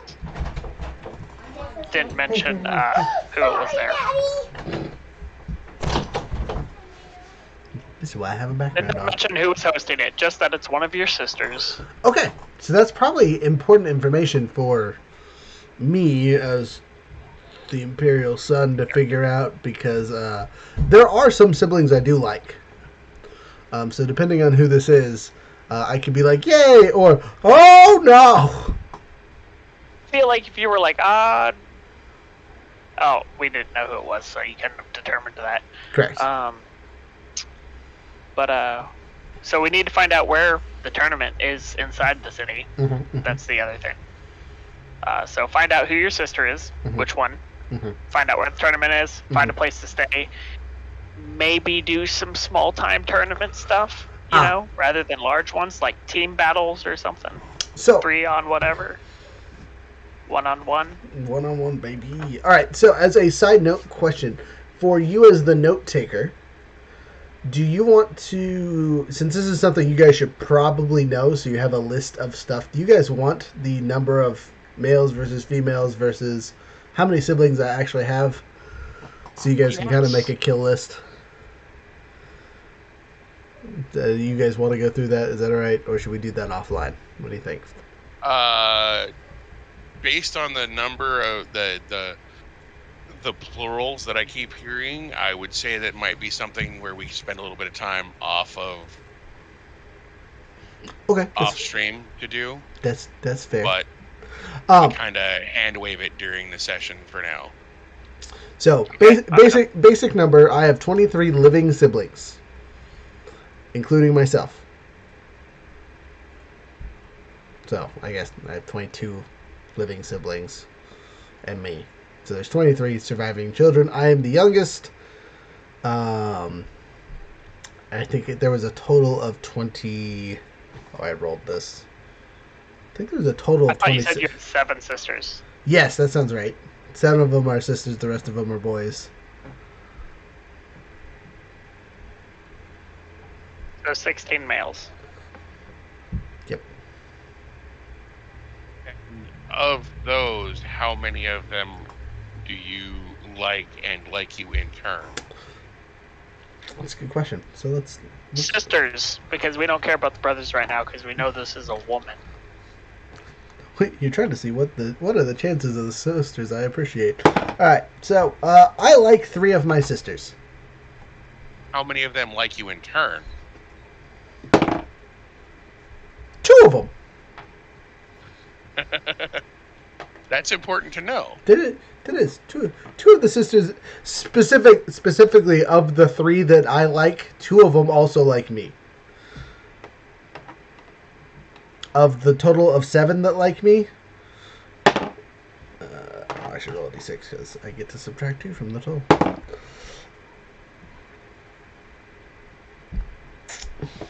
All of them.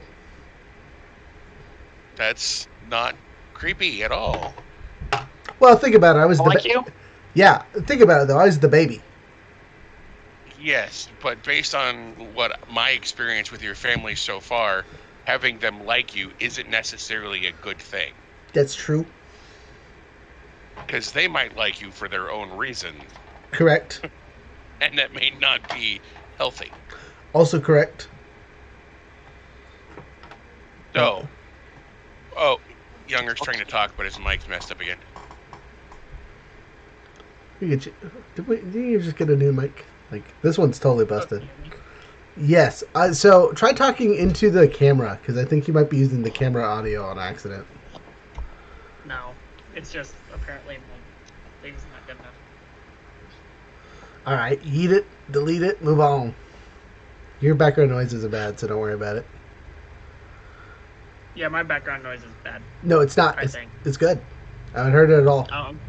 How's mine? Fine. Okay, cool. Yeah, tonight's audio went way better than our last podcasting session. I re-listened to that, and I'm so sorry, people that listen to our podcast. It was such a good session. I didn't want to delete it. But if it had been worse than it was, I definitely would have been like, well, it didn't happen. We'll redo it later. But the content was good. So you have to listen to Coco Melon in the background. I totally forgot what I was going to say, whatever it was that just went out. We were talking about the sisters for whatever reasons. So oh, yeah, I was just going to say, like, put you in a bib and keep you in a cage. I wouldn't put it past some of them. So there's a 27% chance that the sister that's here is one that you get along with. Something like that, yeah. Basically, you want to roll that? I mean, not till you guys figure out who it is. Fair enough. First things first, I think we need to find a place to base out of. It's probably a smart choice. We should find lodgings first. Yeah, I mean, especially if we're staying here for the tournament, we're probably going to want, even if we're just spectators. I mean, we might not be able to enter at this point. We also have to figure out that information. This is Profi talking, not DM talking. Yes, let's find a place to base ourselves out of first. Are there any lodgings available?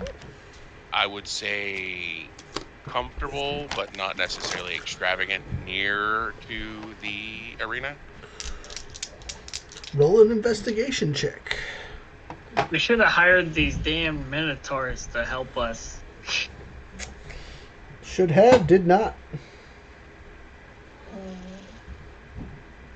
Come on.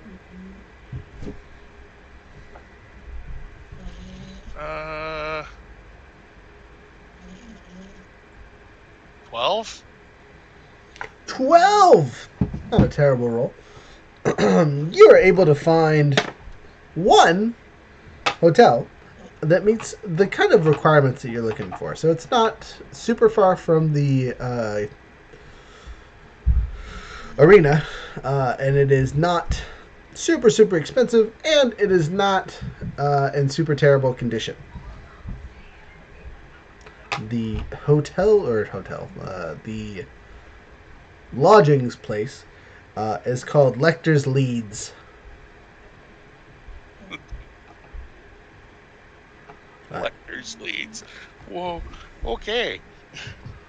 Lecter's Leeds looks like it used to be a stable that they've converted into a relatively decent looking hotel space. But it definitely has like a barn exterior.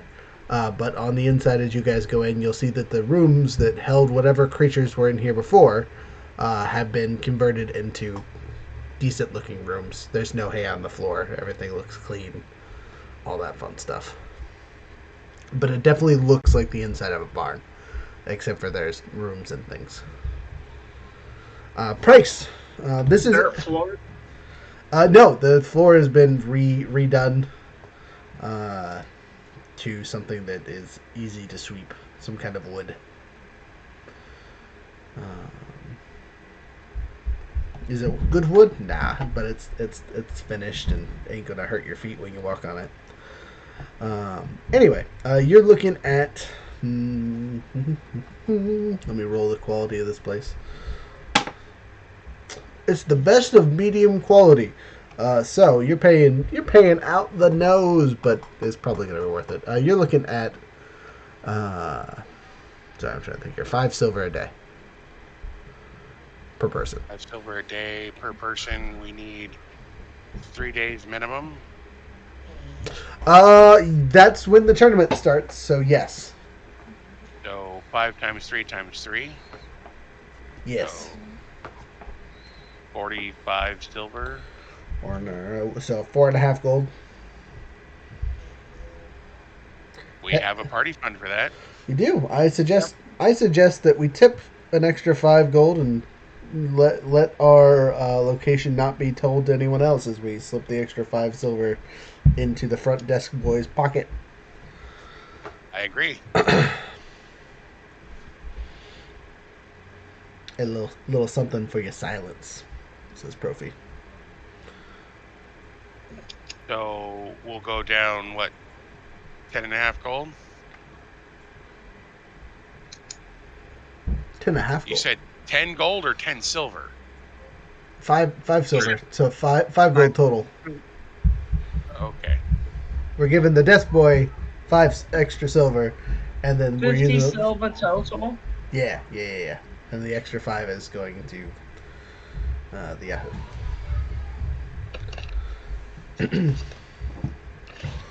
All right, gentlemen, we are at the halfway mark, or about halfway mark. So, shall we take a 5-minute break? Bathroom, water, whatever you need, real quick. Bam. Sound like a plan? Yes, please. Okay, I'm going to kill my thing here, and then we'll be back. For those of you watching this on YouTube later, you can skip the next couple minutes. For those of you on Twitch, yeah, we'll be back.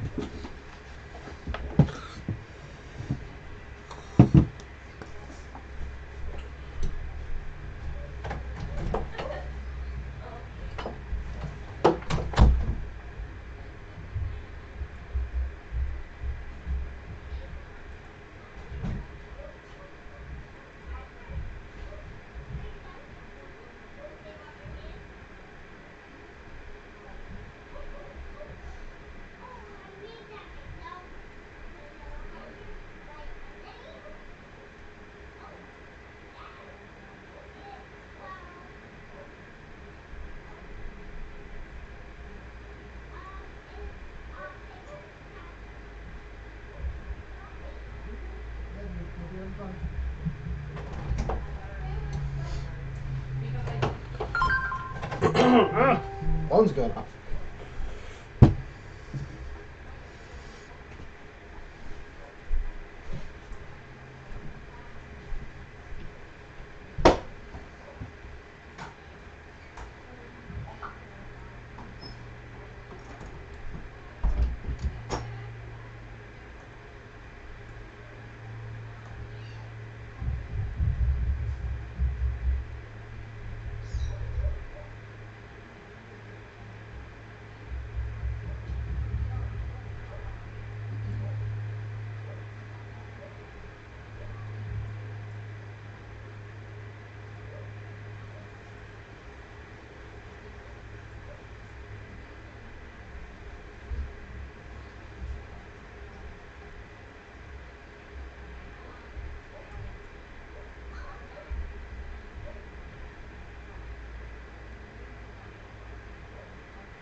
Big camera. Not that the people on Twitch couldn't see me because I'm in this bottom little corner down here, but you know, whatever. Look like since it's just me. Mr. Heel is still there. Mr. Frozen is still muted. Now it's just me talking. So, again, feel free to skip this if you want. But, keep an eye on our YouTube channel. Besides for this content, we got the website videos came up recently. So you guys should check that out while you have a chance. They're goofy. We need likes and opinions on them, so let me know. We finished our Business Accelerator program, so that means we are going to start Starfinder up again here soon, hopefully. So that'll be good. Whether it's this week or the following week remains to be seen, but it'll work out some way. Or we're starting a new system, one of the two. Waha waha. Let's see what else. We got ads coming. Keep an eye out for these cool ads that are going to show up. They're going to be great. They'll be posted on YouTube, or at least one of them will be on YouTube. This will be on other places, all of our socials and such. Speaking of socials, follow them. We're on Facebook, we're on Twitter, we're on Instagram under our name. If you didn't know, there's links in our bio for YouTube. If you haven't heard the podcast, go check out the podcast. We need people on there. You don't need a subscriber or anything crazy. Just throw us on Netflix in the background, or Netflix. Throw us on Spotify in the background when you listen to podcasts or something. If that's something you do. Let's see. Yeah, our videos need some people to come listen to them and give us some opinions, so we can redefine and move on. We're all about the opinions, reviews. Check out the website when you have time. Oh, hey, look, it's Younger. Yeah, that's now I'm just waiting on Frozen. So Younger, I'm rambling about business stuff. Is there any business stuff that you want to put out? The code. Well, I'll do it at the end of the video too, but this is a perfect place for the code. So this month's 5% offer for our YouTube videos is June Bug. I did June Bug for the stuff, and it's JUNEBUG. The J and the B are both capitalized. June Bug, June Bug, June Bug. That was it. I thought it was fun. As you guys know, we're doing these discount things from here on out. It's going to stay the same all month long, so whenever we do YouTube videos, I'm going to try and remember to throw it in either on here. We also do it for the podcast, and they do stack, so you can get 10% off if you check them both out. Obviously, there's other stuff that gives you discounts for vets and first responders and students. And if you really need a discount and don't fall under one of those, just talk to us. We're people. We're happy to see if we can get something to fit you or change prices to fit your needs.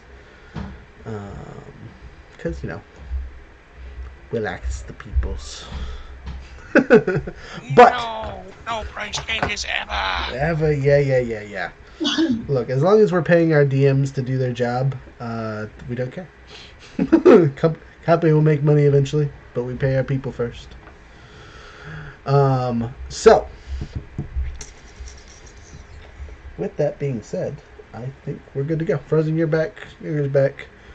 It is time for the next segment of this adventure. Thank you for the 5-ish minutes of break. Listening to my rambling for a couple minutes. If this ever gets edited, all right, cut us in here. But anyway, you guys have another rest session. Now, as a question, did you guys get separate rooms or did you bunk together? It won't change the price. I just want to know mechanically if you guys are spread out or cooped up.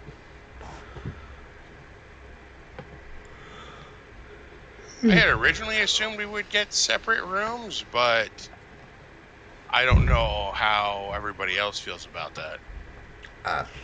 Like more room, it's more space. I'm fine with being not next to y'all. Politely, you guys smell as bad as I do. I haven't smelled in at least 3 weeks. My linens got wet. I was gonna say, let me just say you walked through something like a week ago and it's still on your boots or something. I know you can't smell, but the rest of us. That should probably be our next step. Is it bathhouse? Bath and clean laundry. That would be nice. Maybe gather some information while we're in the city. Bathhouses are great sources of information. Bathhouses are great for that. Yep. Yeah, you all can go to the bathhouse. I think I'll just rewrap my linens. You need to do something, my friend. Yeah. Clean those linens. Do you want to strip down and we'll? No, I have other linens. Like I have multiple bands. You haven't changed that. What? while we're in the forest, but oh, now we're in town, I'm going to put the nice bandages on. You gross! You gross! You gross! Puffy looks at you, shuts the door in your face. We're going to the bathhouse, and you can't stop us. He then opens the door and says, "Can I please have a small stipend of cash for the bathhouse from the party funds? For me and my esteemed gentleman next to me." How much will the half-orc need? I probably no more than 10 gold, right? That sound good to you? I mean, Okay. if not, I got those extra things I picked up while we were gambling. That's how much you need. As I go and I look at Full Gash.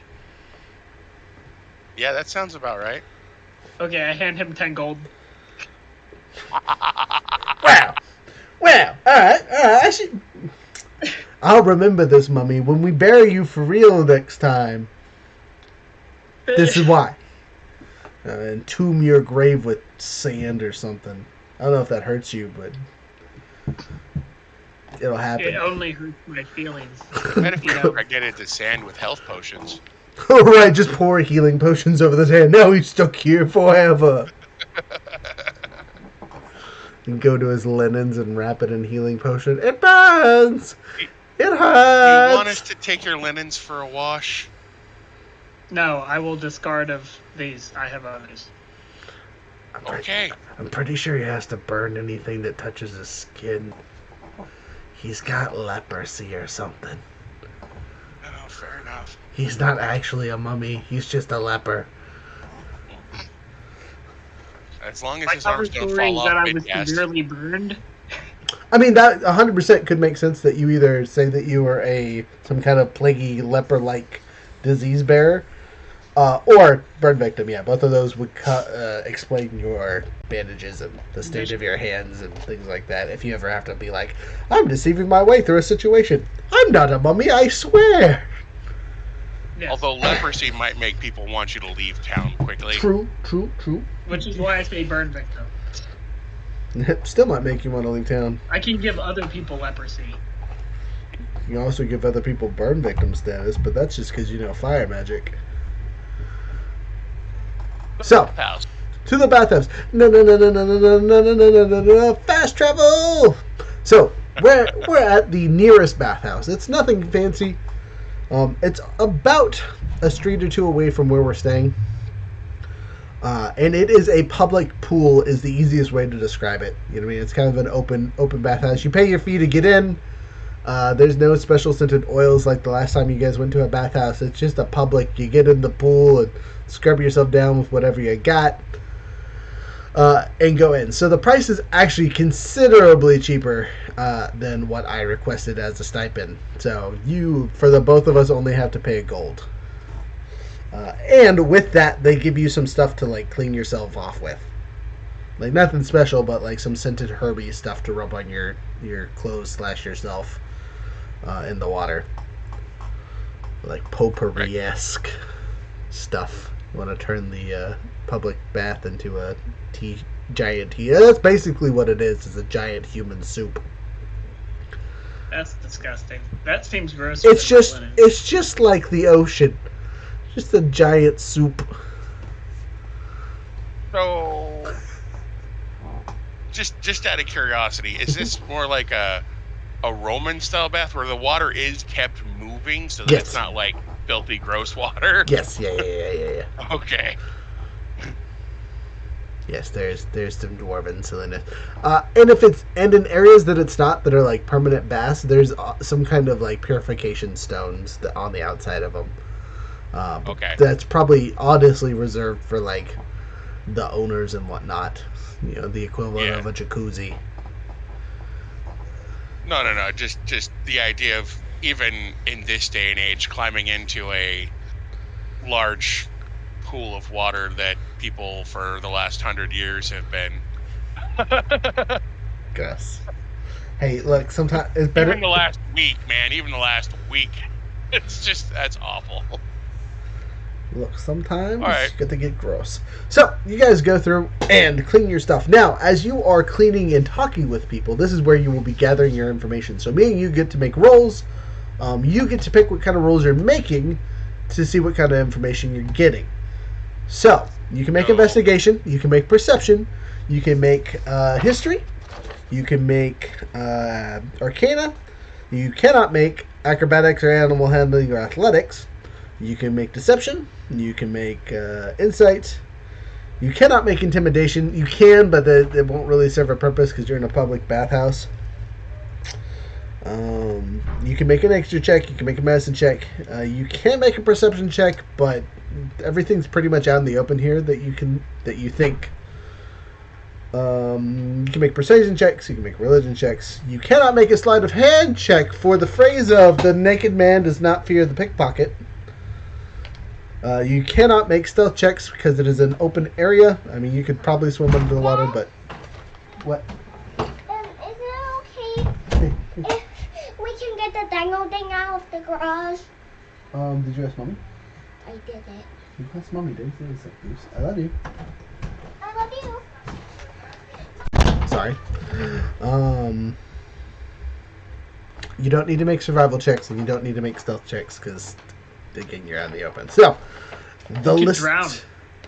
I mean, yeah, if you don't know how to swim, but I'm assuming all of us here have at least basic level swim speed, which is half your normal speed. So, with that being said, what do you do? You get one check. Oh, excuse me, sorry. And the information you gather is based on the check that you are making. And I won't tell you what you get until you make the check. But you are guaranteed to get some kind of knowledge. I will say that. My question is can I take long enough to take a 20? Yes. Yeah, I'll totally allow it. So you can spend In that a case- couple hours in the bath. And again, you're just naturally A, washing yourself, and B, cleaning your armor and stuff and making sure it's in condition. So spending an hour or two in an area BSing doesn't seem unreasonable from a character perspective. So if you're going to let me take a 20, you said I could do persuasion? Sure. I don't know if persuasion or investigation would be better. They both result in different information.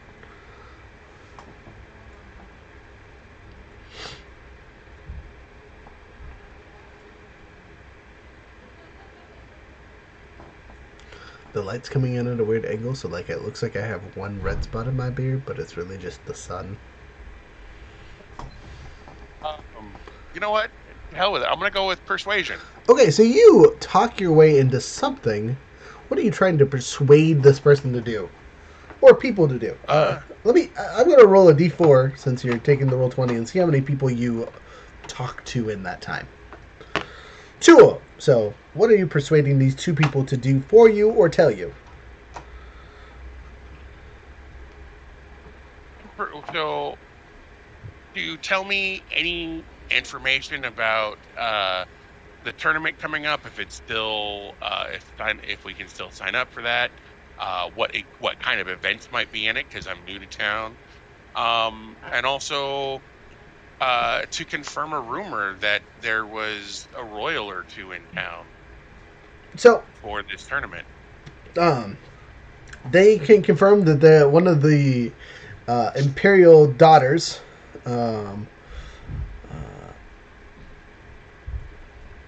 One of the imperial daughters is town. They're not sure which one, but it's definitely an imperial daughter, and the guards have been on spot. For whatever reason, they do anything this girl tells them to do without question, and the last command was to guard the city and make sure no one died. And so far, for the past 3 days, they've been successful in that order. As for the tournament itself, there is still a day to register. And they have 3 styles of events that they're doing. The first one being straight combat. The second one being a debate, like a public debate kind of thing. And the last one being a another style of combat that is supposedly a surprise for the tournament itself. But rumor has it it's going to be a team combat. Basically, the if you fight in the team, you won't get to fight in the singular, and the singular gets the better prize, but the team might get you a job with what's your face.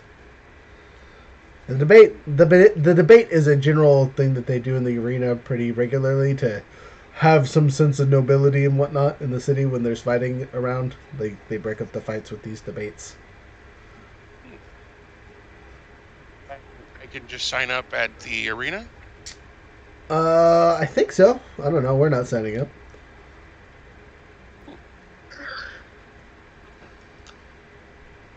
Well, it's been quite a pleasure talking with you, gentlemen. Of course. Oh, there's also an entry fee. Don't forget that. Oh, do you know how much that is? Yes. I believe it is 25 gold. The price of a sword, basically.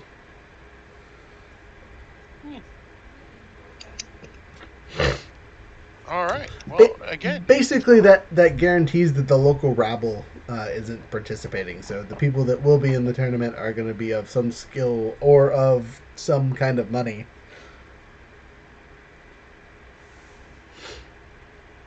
excellent. Okay, my turn. I'm going to take a hint from you and do the roll 20, because why not? And I am going to do the things and the stuff. I'm going to make a deception roll. And what I am deceiving people is... let's see how many I affect. I affect a whopping 3 people. And I'm basically starting a rumor that the winner of the tournament is going to get executed for show.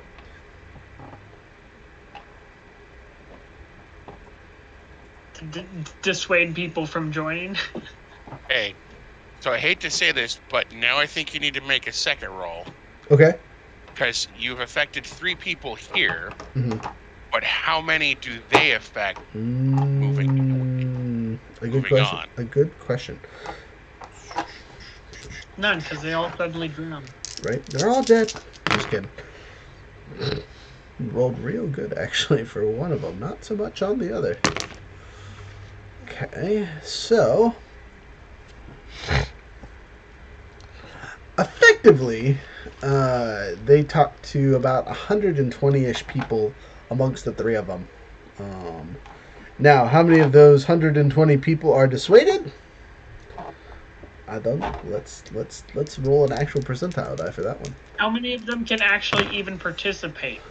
Right. Well, just because someone could or couldn't participate doesn't mean they couldn't. So it looks like they talked out about 35% of those 120 people.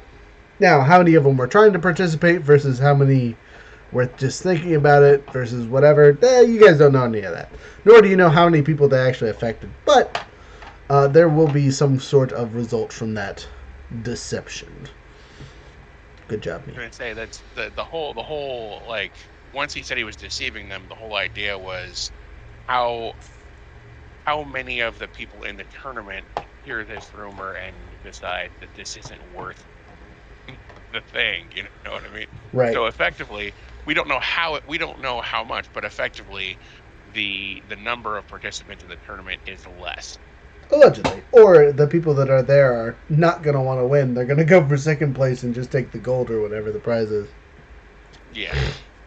Hopefully that would be the end goal. That or they're switching to the debate. They won't kill me if I'm smart. Okay, so that being done, we take our clean clothes and things and head back to the Lecter's Lodge. Lecter's Leech? Sorry, Lecter's Leash. Lecter's leads. Leads like horses, duh, sorry. Look, I got Lecter right. That's a better than usual. It's easy to remember because of Hannibal. Oh man, Hannibal Lecter. don't be jumping my story beats. But you guys make it back to the leads. Do you discuss with the dude? Do you tell him what you find out? Do we go to sleep? Do we go adventuring throughout the night and get tired before we sign up for the tournament tomorrow? You guys are relatively well rested. So like taking a night out and running around will, cause normal exhaustion levels, but wouldn't be out of the realm of possibilities for your characters. I mean, they're not tired enough to be like, we need to sleep, we're dying. You're not. I'm not interested. There's no graveyard here because everybody's a part of the wall. I wouldn't say that's the case. That was just all the workers that helped build the wall are part of the wall. So they just didn't continuously put the bodies wherever to make extra bricks, since that was the method? No, just while they were building Is the graveyard outside of the city, inside the city? A solid question. Are they cremation? Are they cremated because they hate me? Yes, that's the reason. No zombie armies for you. So the small cemetery that is kept around is in the city. But yeah, for local peasantry and stuff, they kind of just throw their bodies into the spot outside the wall to continue the curse. So, for those of royal blood or importance, they get a burial spot. For those of not so much that, they just get tossed next to the wall. And they're tossed next to the wall inside of the poison gas that's of thick purple smoke? Yep. Ooh. Oh Okay. God, why? No. Because having I a would like necromancer to, in your party is fun. Attempt to see how such purple smoke might affect my character. Do you breathe? No. Do you have skin? Yes. Do you have eyes? I mean, magical. Yes, to answer your question, yes, I have eyes still. They're just a little squishy. Actually, would you have eyes? I'm not affected by poisons. Are you immune to poisons or resistant? Okay, well it's a poison cloud, so your undead ass is probably relatively safe in it. Okay. I'm attempting to collect bones. I am going through the field of death to collect bones. How many bones will I collect? I don't know. How long will you let me stay out, dear? I will dig up all the bones. Do you have a shovel or anything to dig up said bones, or are you just picking the ones off the top? I have carpenter tools, but I'm probably just taking the ones that are on the top that aren't, still all fleshy. Okay. Do a... I don't want the first one. Go ahead and do a nature check as you are going through this wall to determine what is a good quality bones. Because some of them are really, really old and you pick them up and they just shatter into nothing. Ooh. Oh, so then he gets bone dust, right? Bone dust. Yeah, bone dust. Just a sec. I have the wrong thing open, so I'm going to open the right thing How dare you? on my deal. Look, are you looking at that new spell? Which new spell? The new spell. The one for wizards. You have the regular version, right? I don't know what you're talking about. I would need the name of the spell. The new The spell. improved. Reimagine spell. Your animate dead. Yeah, that's the spell I have. Okay. You have that one, right? Yeah. Since you have access to that, I will allow you to use that in campaign, by the way. So get you a friend or two, and this city could be terrified. He's gonna enter the battle all on his own. Okay, so I got to do a nature check, which is a +0. And I got a 12. A 12. Yes, sorry, it was not high. I tried. How dare you? Okay, so as you look through these scattered bones, you spend several hours kind of just looking through stuff and just nothing that you find that is of quality. You know what I mean? If you're trying to resurrect skeletons or whatnot, something has come through and like chewed them up or like dissolved them. Something they don't look chewed, but it looks like something melted through quite a few of them. So like anything that's like, oh, that's perfect, then you pull up the head and it's just like not there. Or oh, here's the whole left side has been eaten through by something. Or they're super frail, or the wounds from the damage that it took IRL like just shattered the skeleton. Things like that. So you find stuff, but not a lot. If you are legitimately just collecting bones to collect bones, you can collect bones, but you cannot find a full skeleton to resurrect. Like, I mean, I would like to. It just says a pile of bones in this. I was gonna say it doesn't.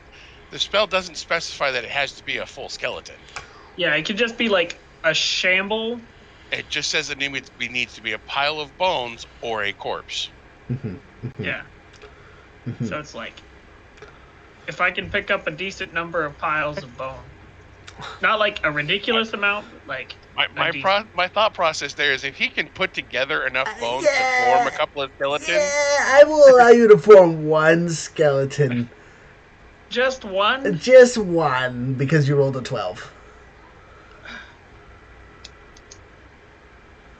But this is a city with bones all, and I spent hours. Which is why I'm giving you one skeleton. Take a 20. A normal spell lets you get like 4. Take a 20. This is then don't lay down this the there, regular take spell a you get you 20. for? It lets you control 4. It doesn't let you make 4. Okay, so but the reimagine spell lets you make 1, but it could be a higher level. Right. Yeah, DM for now is letting you take 1 if you're gonna do 1. Okay. 1 pile of. No, that doesn't mean you can't go back and try again later. Maybe you just roll me a percentile and see how much of the outer wall you searched. Maybe you only searched 2% or something silly because you're being real thorough. Really low. I mean, We'll find out. I searched 12. Okay, so you barely, you scratched the 6th of the city or whatever, right? What's 12% out of 100? Like a 7%. 12%. Yeah, whatever. An eighth, yeah, an eighth sounds right. Anyway, doesn't matter. You didn't get very much, which is probably why you only found 1 pile of skeleton that was enough. You were being thorough.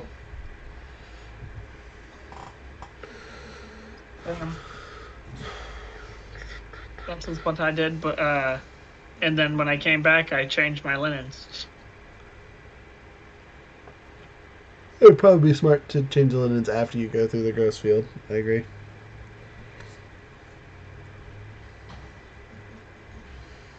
So I don't mind going out and having a couple of drinks and probably not going to get drunk. But I might swing by the arena first and see if it's open for entry first. Like, I don't know what time of evening it is when we get done with our... Yeah, we have no idea what time we came into the city. Let me roll for it. Give me a second. So you came in the afternoon. So you guys came in late at night. So it was like 8 something. Okay. So going to the bathhouse while Yada Yada was running around collecting bones basically took you to where you would need to sleep. He will return in the morning after searching for bones because he does not need to sleep. But me and you, on the other hand, took the snoozy snooze. Wait. So you guys all get up in the morning and exit. And there's a small sampling of food. Not directly outside your door, but on a small table kind of in between all the rooms. It kind of looks like a piggy trough that has been converted into an actual food table. Wow, they take this theme a long way. They did. The people that are there are dressed up in common farmer attire. The food that's being served is what you would consider a traditional farming breakfast that's all about the farm for some reason. Yes. Like those. Is there a young starving child in the corner? Crying. Young starving child. Probably not. This is a nice hotel. Definitely not. Okay. They wouldn't let a child starve. They'd put his ass to work and feed him in the kitchen. Sounds about right. You don't let the children starve when you own a business. Give them work. You let their friends starve. I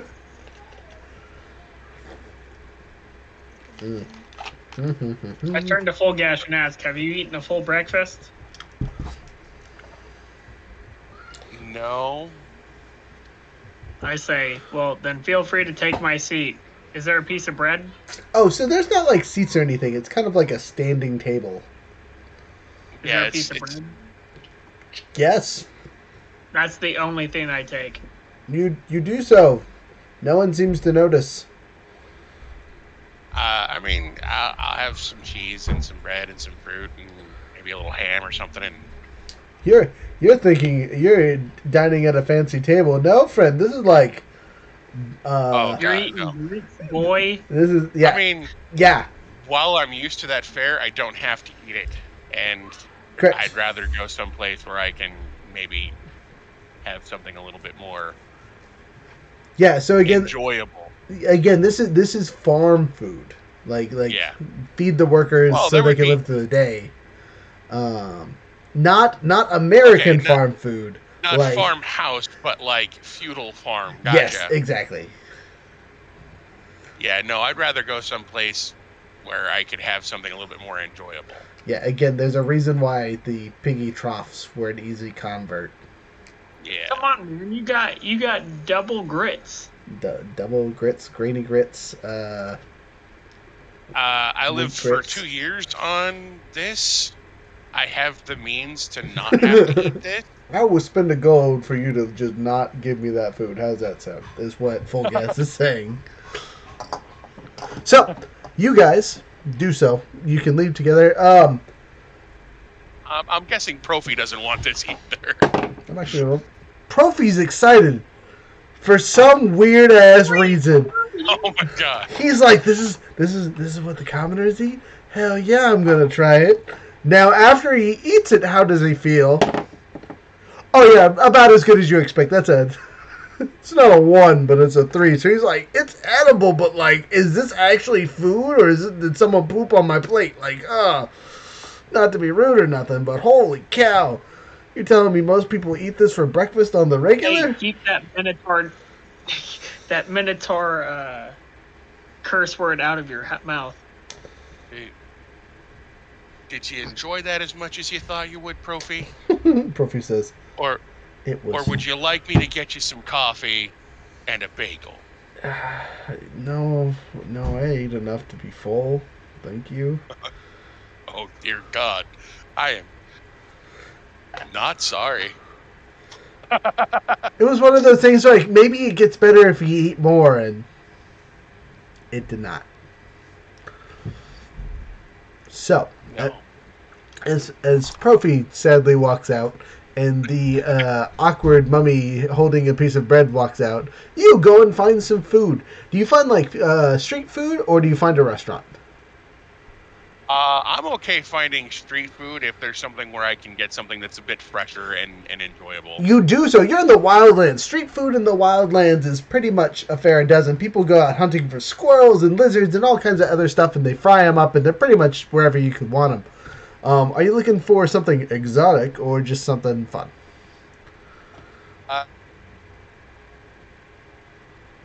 necessarily exotic, just something... I don't know, something enjoyable to eat. Something that's tasty. So they're selling snake tubes not too far from where you're at. And snake tubes are exactly what they sound like. They're just cut up snake that's been grilled nicely and the insides have been taken out, so it's just the meaty bits. And the external scaly grossness on the outside has been mostly removed. So you will not have to deal with eating scales. I mean, I that's just not ate bad. snake like last week, so I know exactly what you're talking about. Okay, but it's so good, right? I really mean, is. it's super, super tough. But lot of boniness. But Oh, it really? tastes like chicken. No. Lot of bones, man. Lot of bones. Yeah, Unless you were to like boil it off of the bones, there's a lot of bones. But if you're boiling it, you're not grilling it. So couldn't you boil it and then grill grilled. it? Can you boil So it? Then It grill would it? taste better if you could- grilled it. Okay. You fry it usually, Oh, okay. pan fry. It's been years since I've had snake, so. Either way, you could cook it enough that the bones become edible, just like with fish. Pressure cooking. Yeah. Again, probably tastes like shit. Or you just avoid the bones. You just nibble on the avoid where they're at. Either way, I'll definitely pick some up, and if there's a fruit vendor or something like that, I'll pick up some of that too. Yeah, again, fruit in the wildlands is quote unquote a dime a dozen. So your breakfast isn't super expensive. You're paying like 2 silver for it. Yeah, awesome. You have Totally enough- willing to do that. You do so. Excuse me. You have your food. You are free amongst the city to do things.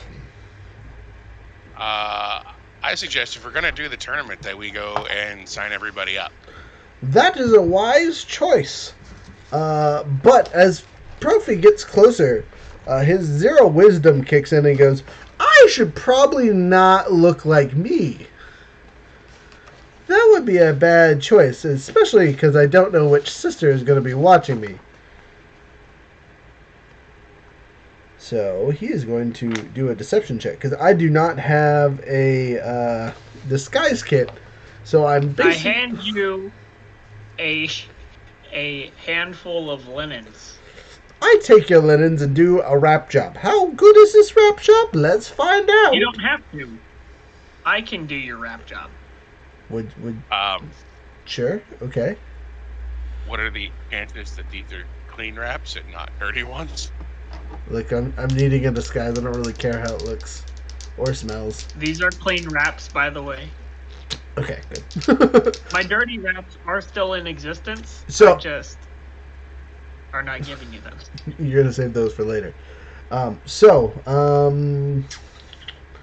Roll it. You get to roll at advantage because I'm helping you. Actually, what's your deception?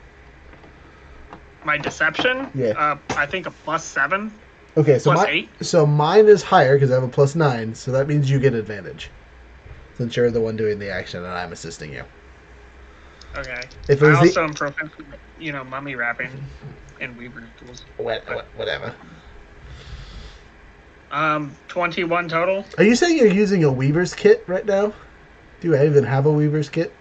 Yeah, I have a weaver's kit. I use them to make my So Make one. just to clarify, you are weaving a disguise for me out of your linen. Okay, all right. Roll with your proficiency bonus, I guess. I don't know. Whatever number is better for you. Get advantage though, because my deception is higher than yours. I just rolled with the regular deception of 21. Nice. Do you want to roll at advantage? I did. Oh, I rolled okay. a 13. Okay, cool. So, the 21, way better. Yeah. This is a pretty good disguise. I mean, unless someone Hello, is... twin. I look at you, I look back, I go, I don't see it. You're like 3 feet taller than me. Right? How tall are you? I'm like 6'1", 6'6", Okay, you're not somewhere that. around there. I think I'm 6'2". Okay, so you're not that much taller than me, actually. Never mind. We can be tens. Just a slightly shorter version. And a little bit plumpier. It's like real life. We're the Black Linen Twins. The Black Linen Twins! I'd totally go on board with that story. Oh, we can pretend to be the Oni. No. I'm the only one. I don't speak We're Oni. the only ones who can pull this off. We even have Oni hands. We could use the Oni hands. I look at you and say, I have slight nightmares of your only hand going in my mouth like it's some kind of spider when I sleep already. So, if we could stick away from that. Speaking of, where you have de-summoned your chariot version one, I assume. You're not just riding around on an only hand in town. No. That's the one that can change sizes, though. So now it's like a tiny clasp Okay. on my cloak. Okay. The size of like a tiny hand. Looks terrifying. Got because it. Got can it. change size. Yeah. And then you have the invisible one, and then you have the one with The claws. claw one, and then you have the regeneration one. Wait, do you not have an invisible one? I do have an invisible one. How many of these do you have? I I have forget. 4. You have 4. Okay, sorry. I thought you had 3 for some reason. Can you only use 3 at a time? Is that what it is? No, I can summon all 4, but you can only see 3. Oh, maybe that's it. Okay. Anyway, that aside, you walk in. What's a character from My Hero Academy that has all the hands on his face? Yes. that is this character's inspiration. So with that, the 3 of us enter the Black Wrap twins and our friend. Do you want a special name, or are you just being you? Full gash. Oh gosh. Okay, so you're just being you. Cool. So the 3 of us walk in and are greeted by a dwarven male, and he is in front of a desk thing. There's a couple people kind of doing stuff, and he's the one that waves us over and says, "So what events are you signing up for? You can sign up for as many as you can pay for. Each event you sign up for is 25 gold. If you sign it up for the singles combat, you may not survive. It's killables. They're using live weapons. Same thing with the team combat. You're probably pretty safe with the debates." Well, we still have 2 companions yet to arrive. Should we sign up for the team combat?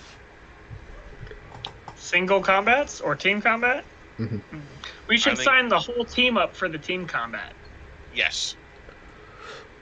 And Okay. I would like to sign up for the single combat. Okay. You can do so. Again, it's 25 gold for each one of the things you sign up for. I'm going to sign up for the debates, or I should say Profi is going to sign up for the debates, because it sounds Before interesting. I sign up for shit, I'm going to ask, what are the rules and legalities of magic utilized within the single combat forum? In the single combat form, it's a death match to your whatever choice. If you spare your opponent when they give up, that's on you. From my understanding, it's whatever means are necessary. Sorry, children in the background. I Yeah, understand it's to the death, but generally how dangerous loud. for first time runner-ups. Wow.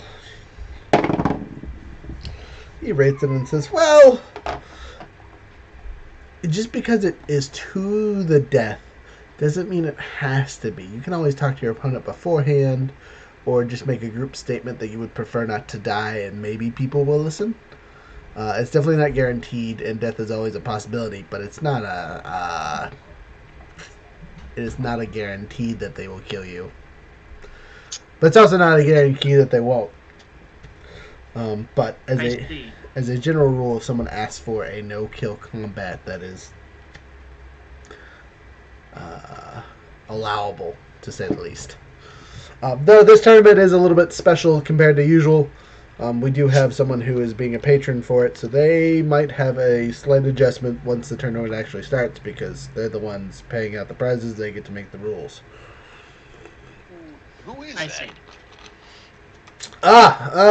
Well, what I can tell you is she's royalty, and she's beautiful, and I think I love her.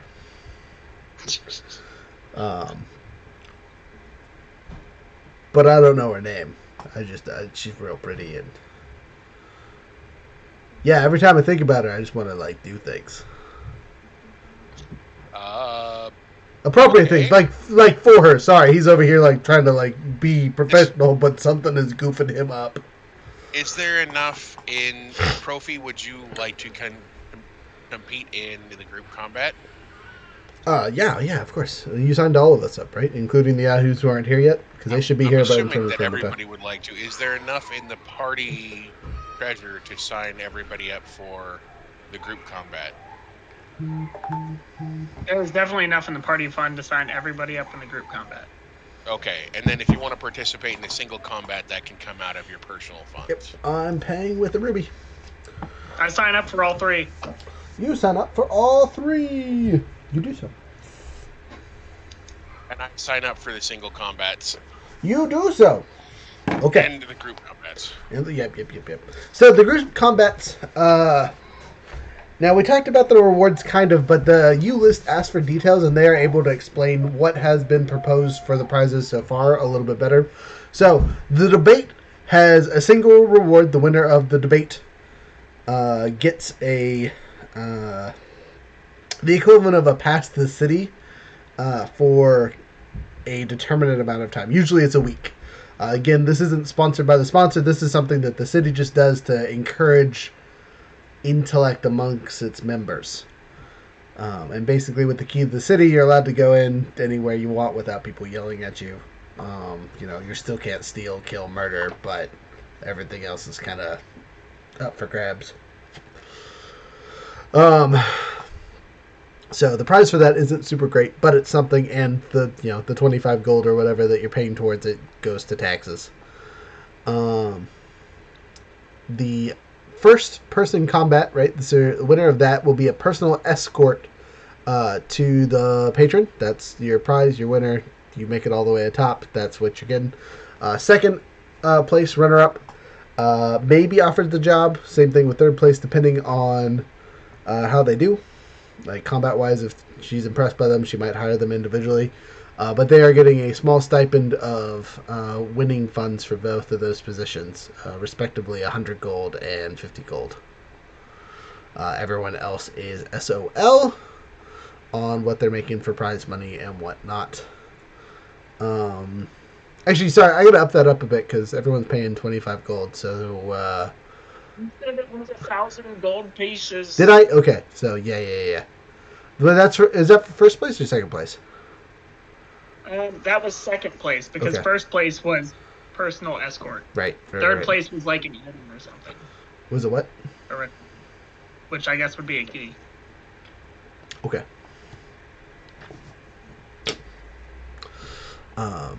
Again, the key to the city is for the debate, though. It's not sponsored. So third place will also get a small cash prize, probably about 500, so half the prize of second place. And then team combat. There will be a single winner in team combat, and the entire team will be hired on as guards for the person as she travels through the wildlands, because apparently she's doing some traveling and needs a good amount of people once she leaves the city.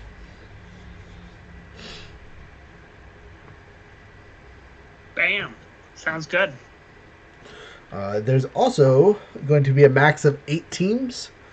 There's a max of 16 individuals in the individual combat, and then for the debates, there's literally a debate in between each round, and the winner stays on the podium. Unless they have to go fight.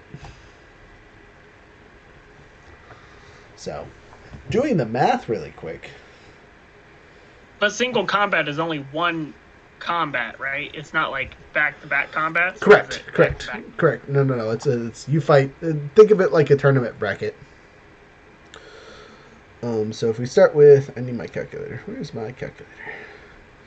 So if we go 16 combatants, that means the first time is 8 fights, right? So 8 plus. And then there's only 4 fights. And then there's 4 fights, and then there's 2 fights, and then there's a singular fight. So that's 15 debates for just the singular combat-wise, plus the 4 team combats, then the 2 team combats, and the single team combat for 22 total debates. And the winner is the one who wins the most debates. And once you lose, you're done. So like the person that You were doing it. first. Oh, excuse me, sorry. Oh, Okay. Bless you. the advantage of going first is you could win the most, but you could also come in dead last, and if the record is 1, then you're good. But that's also the downside of being towards the end, is you don't have as many chances to win. So basically, you want to be in front as much as possible for the debates. So, pew pew pew. How are we doing on time? Let me look. So we're sitting at about the 3-hour mark. Combat and all that fun stuff will probably take a while, so I'm going to divert to we still have a couple of days, so we can wait for our other party members before we start doing fights and debates and so things like that. That'll probably be next session. But there's still time to do in this. Well, this will also give me a chance to write up brackets. So, what do you guys want to do in the city? You guys have a day before your friends arrive and the tournament starts and all that stuff. You've already signed them up, and you only signed them up for the team combat because they couldn't pay for the other stuff, obviously. So, sorry, my allergies are kicking in finally.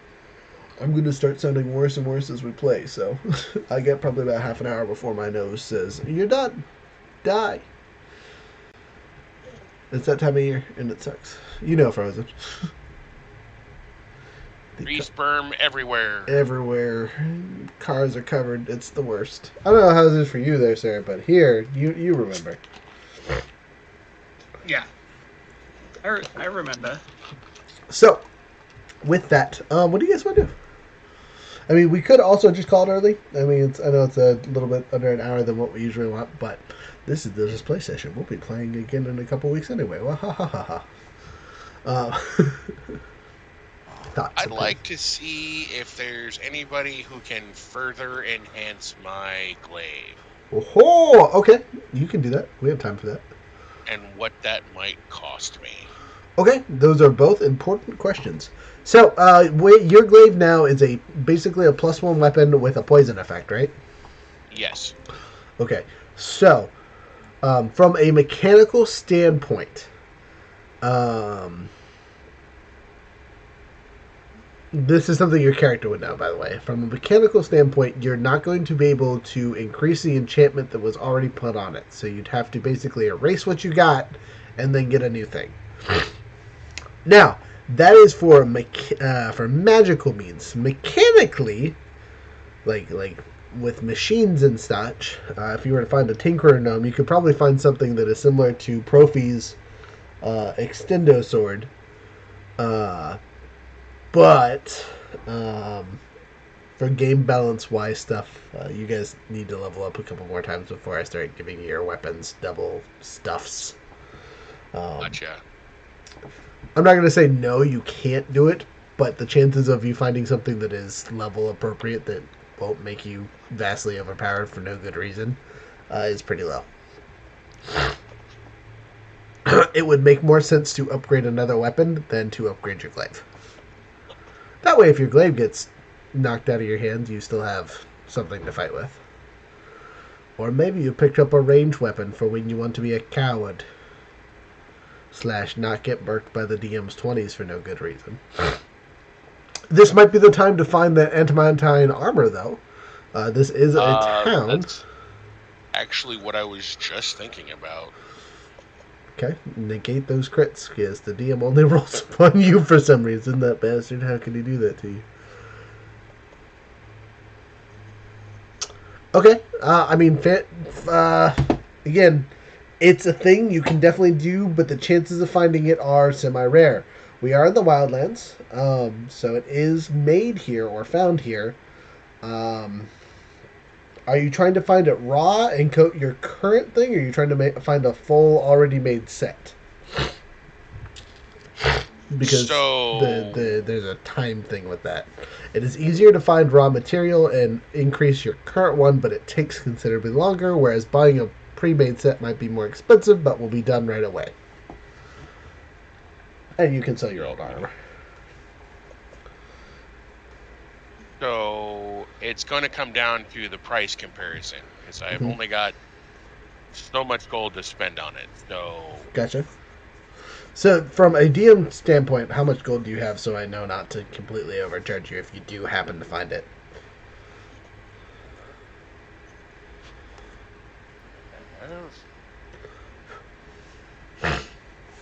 416 gold. Okay, so if I went base rules for upgrading, for applying a fresh coat, right? You wouldn't have enough gold to buy the base thing, even if you found it. Now, mind you, that's your personal money. You could always ask for money from the group and or borrow money from your friends.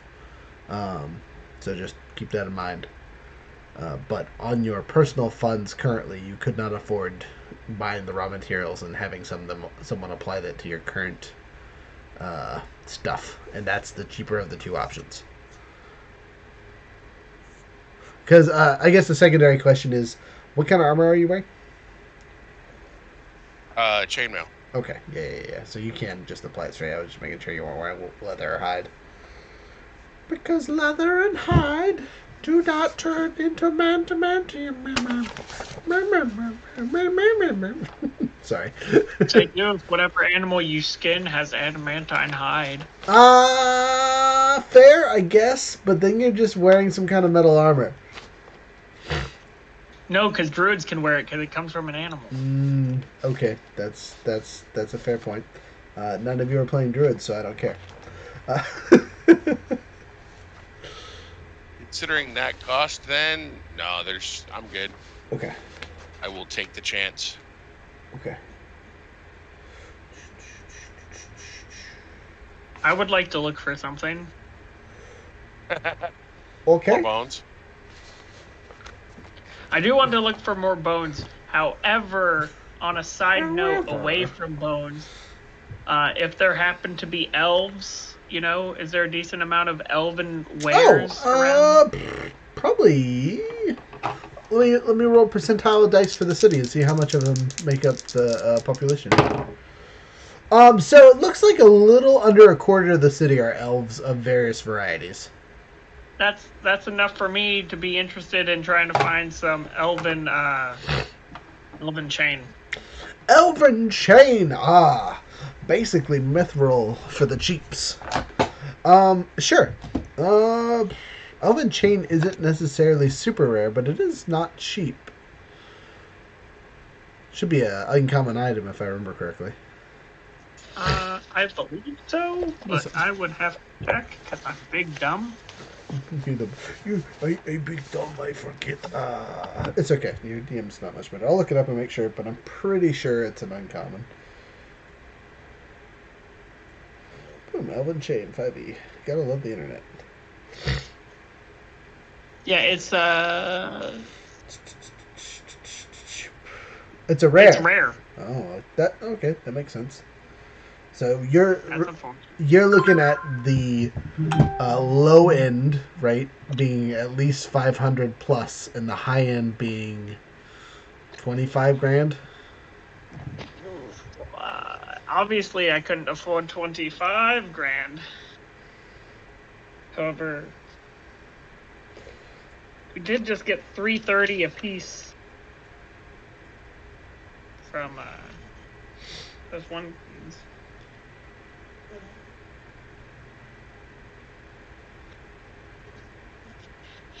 But what was the one before the 330?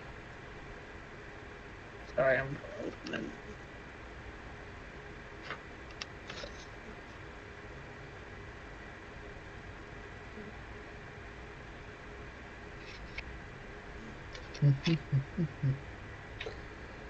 Do.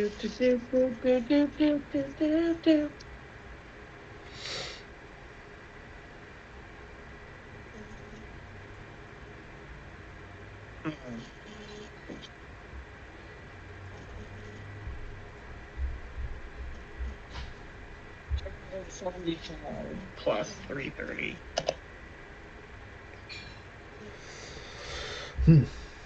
The rules on Elven Chain. The raw rules on Elven Chain, for whatever reason, is you don't have to be proficient with medium armor to wear it, but it only gives you a +1 to your AC. Yes, but it counts as chainmail. Yeah, that's dumb. You should be able to. No, it counts as chainmail. It's chainmail +1. It's +1 chainmail. Right. Yes. Yeah. So basically, it gives you a +3. Because chainmail is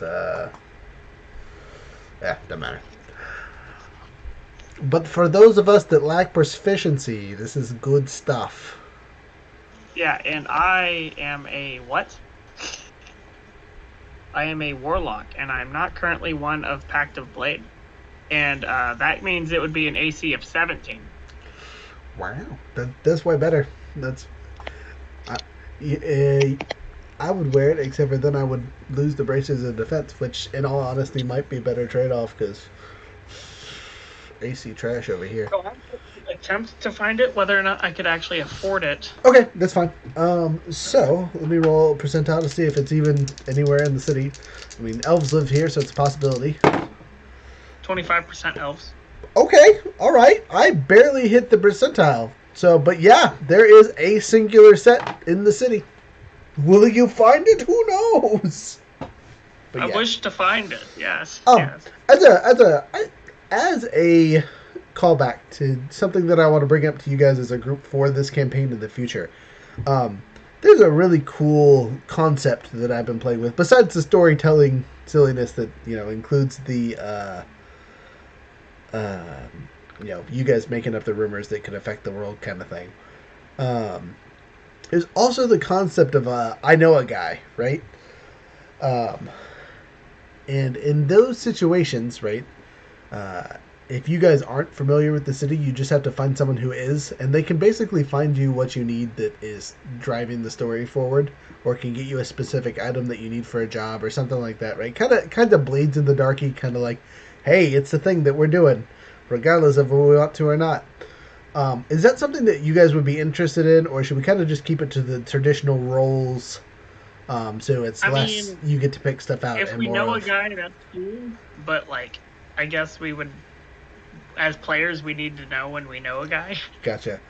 So I would say, just as a rule, right, if you've traveled to a town before and spent any significant amount of time, like more than a week, you might know someone in town that could get you to the right people, kind of thing. So in your character backstory, mercenary who's traveled all around the world, if you think you've been to a town, you could probably use this ability relatively frequently.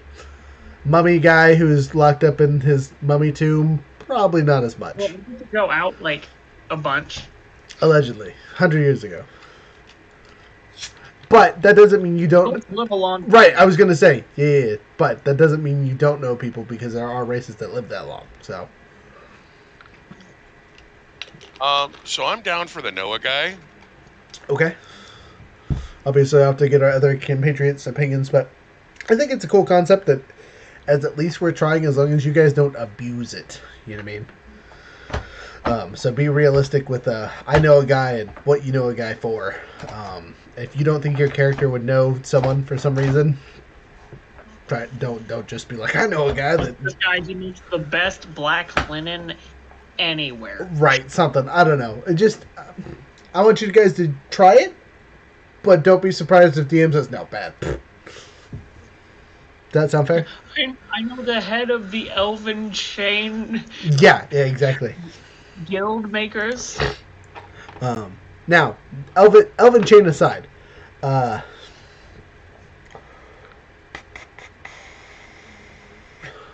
this would be an excellent time to do so. You already looked up to see if there's elves here. Maybe you know a craftsman in town. So, you know a guy who's specifically been working on stuff like this for a long time. He moved here to the Wildlands specifically for the materials, so it would be cheaper and whatnot. So, you go to his would-be shop, which you know because it has the silver symbol on it kind of tacked in the corner because he's an old family member. As you enter the room with the rest of us yahoos, excuse me, sorry, he almost, he's talking to people and he looks over and sees the two of us, because again, I'm dressed up in a thing, and just drops, oh, hey! Hi, sir! How can I help you? What do you need? Yes. You haven't been sent to retrieve me, have you? Oh no, I have not. You are in luck today. Oh, thank God. You will not be taking my place in my duties as of yet. Thank you. All right, so I beg the question again. How can I help?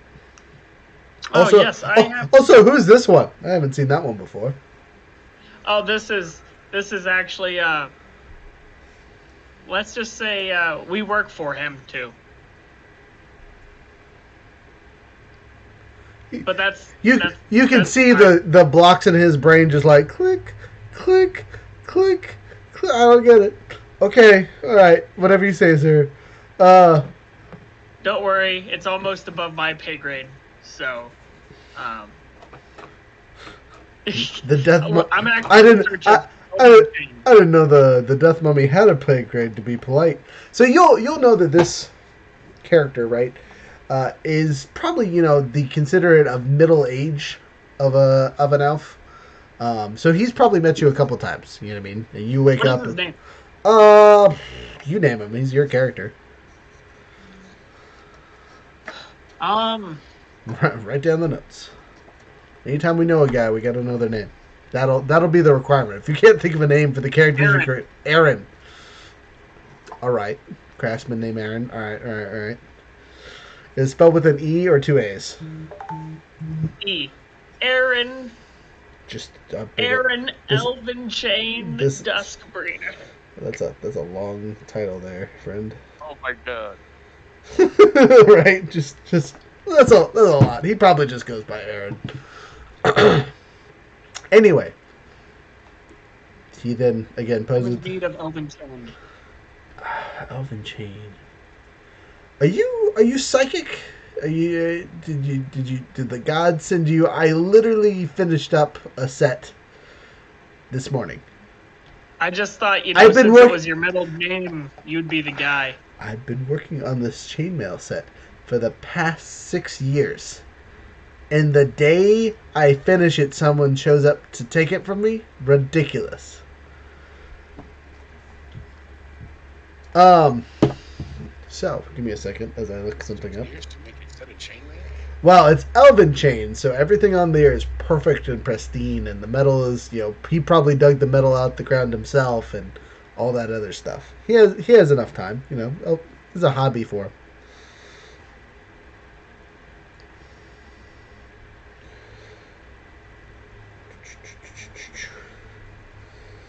All right.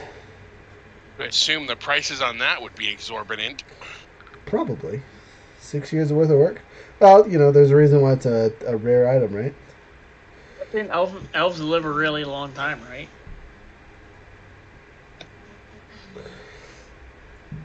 Yeah, something like that. Symbols, combat items. This should be under combat items. Alphabetically, here we go. This'll help. For the ease. There we go. L-O-E. Elven Chain. Wow. Okay. That's expensive.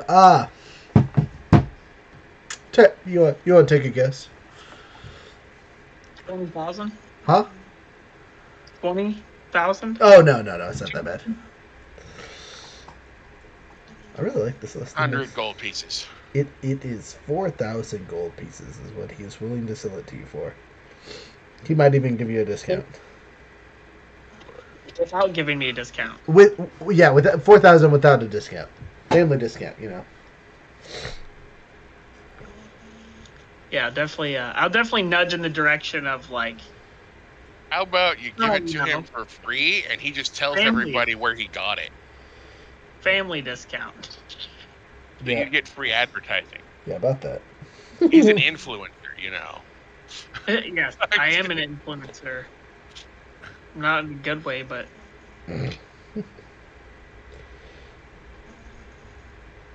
Why are they? Is this supposed to be silver prices? Like, holy cow!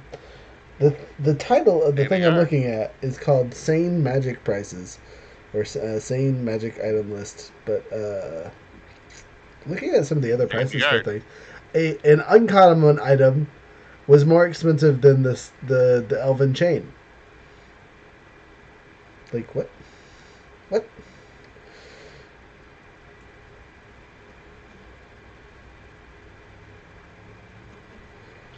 Yeah, that doesn't make a lot of sense. Why would something that's uncommon be more expensive than a freaking rare? Anyway.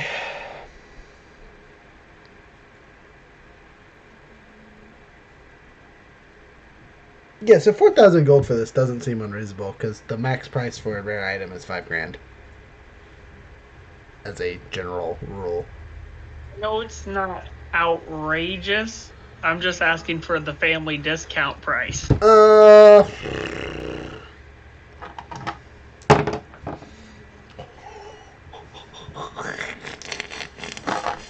He'll knock 5% off for you. That's insultingly low. That's 200 gold off the price, so it'd be 38,000. Sorry, 3,800. Which, I mean, 200 gold is a significant amount of money. But for a quote-unquote family discount, like, whew, this man thinks high quality of his work. That's, listen. I obviously am not carrying that exuberant amount of cash on my person. And he goes, that's unfortunate, sir. The coffers back home run dry or something? Oh, they're running more dry than you might think. Oh. However, it's not good to hear. You are in, how about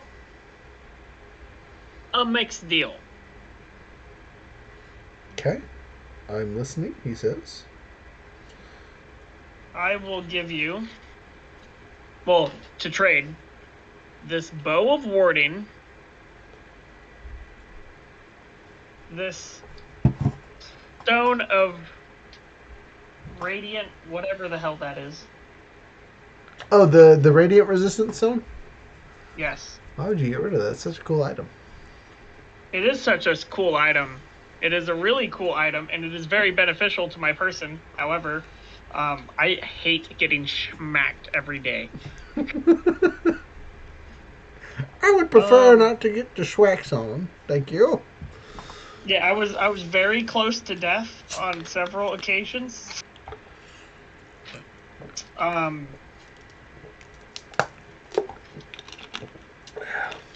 The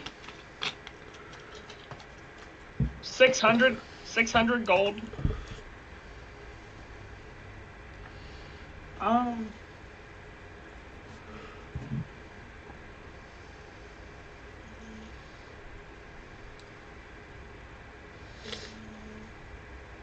Yeah, that was an orb of shielding.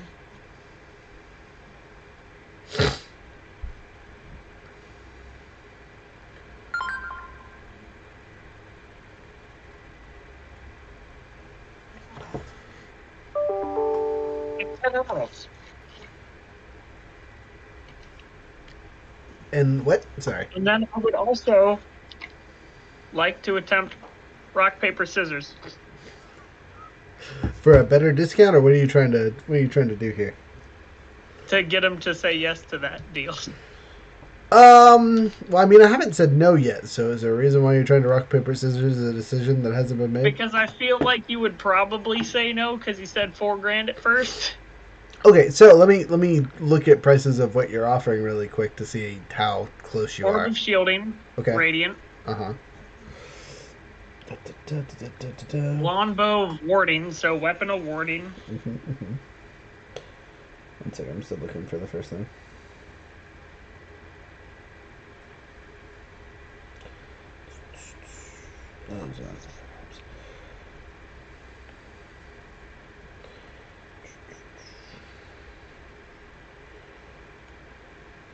Need some.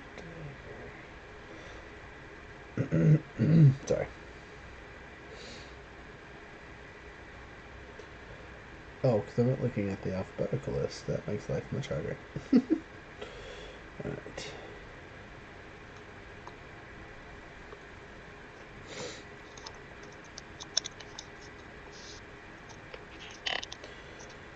Can you tell me why there's only one known dagger? Seems silly. Looking for the W's here.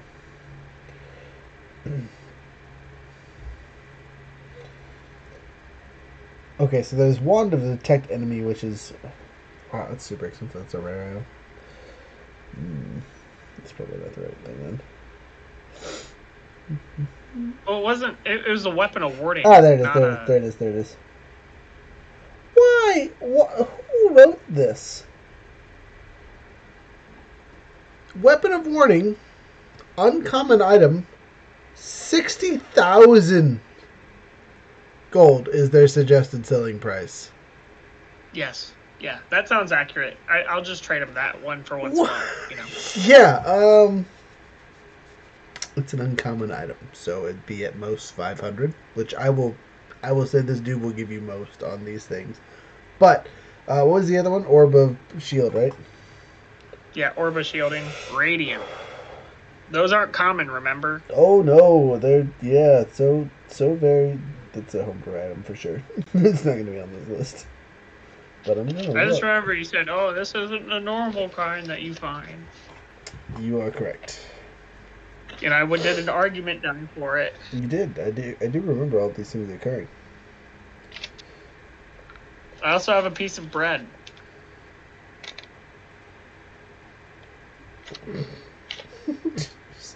See a piece of bread. Nice.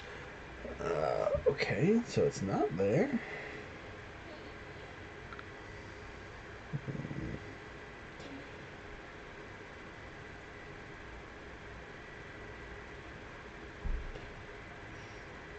Yeah, it's definitely a homebrew item, so that's helpful. Again, you guys were below things, so again, you're probably knocking 1,000 gold for trading those two pieces to them. Now, what you can do is argument die the family discount and see if you can get a better deal. That's what I'm trying to do is Okay. get it to seal the deal. So I'm going to roll 2 times, and you have 2 chances of winning. Wait. Well, remember, you get to it. You can roll that at the same time. I don't care. I'm going to switch my camera over so you can see the roll, okay?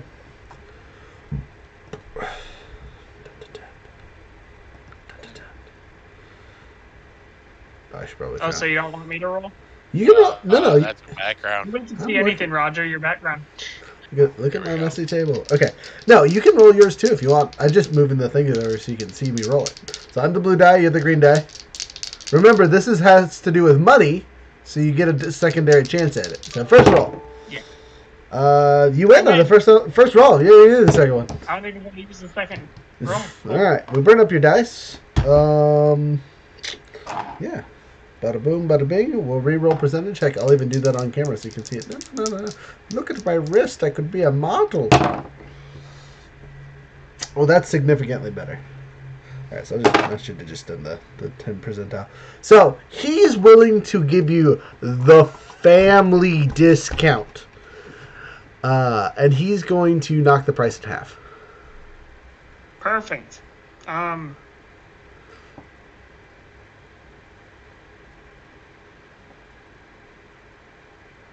I have 10 emeralds. Okay, so emeralds on the scale of importance are less than sapphires but more than rubies. Okay. If I remember correctly, they are worth 50 apiece, right? Because rubies are 25. Sapphires are 50. Sorry, sapphires are 75, and they're 50.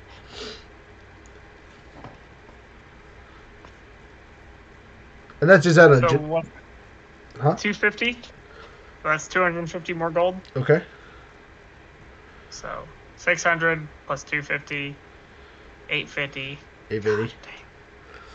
You need $1.25 still, basically.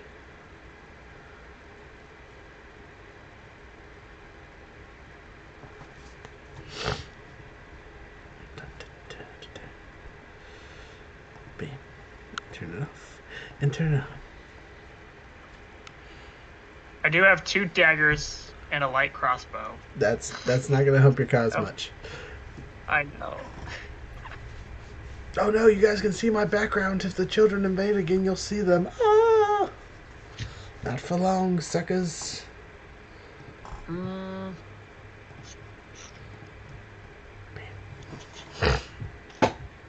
Background.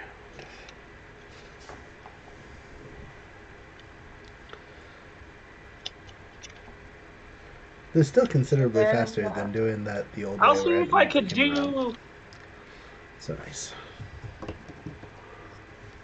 that deal with the promise of paying the other 150 back during my stay. He can't take that. He's selling it to you at cost. Literally something he's been working on for the last 6 years, and he is selling it to you for the price of materials. I would have to go into party funds. Okay. You'd have to talk to the party. There's only 2 of us here right now. Yeah. Which is where the do they happen to be? which is the majority. We're with you in the store, if I remember correctly. Oh, well, if you guys are there, I would ask if you would not mind if I would borrow 150 gold pieces to then, in the future, replace from my own personal bounties in the future at the earliest time. I see no problem with it. I will not cry over spilled coinage.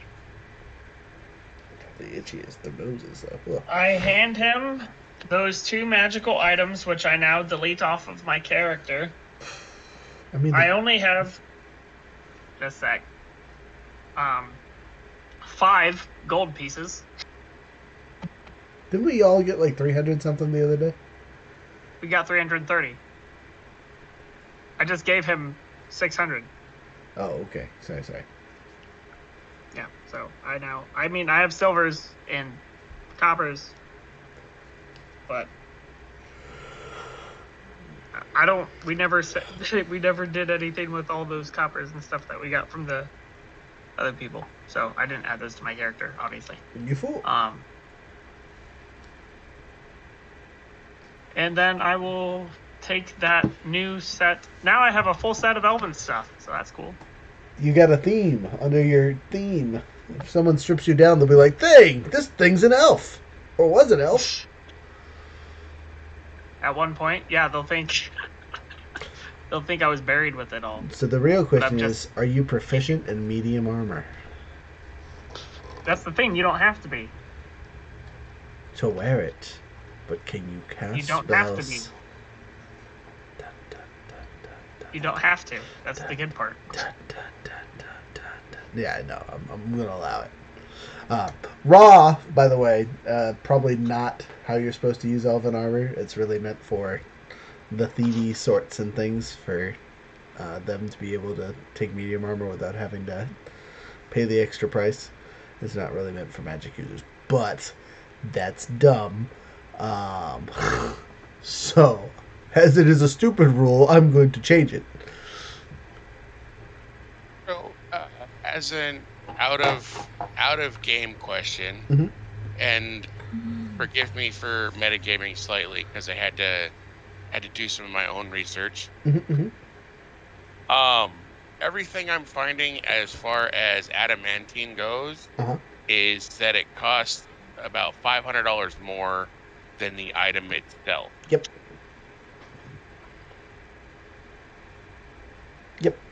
So for a set of adamantine chainmail would cost me $575.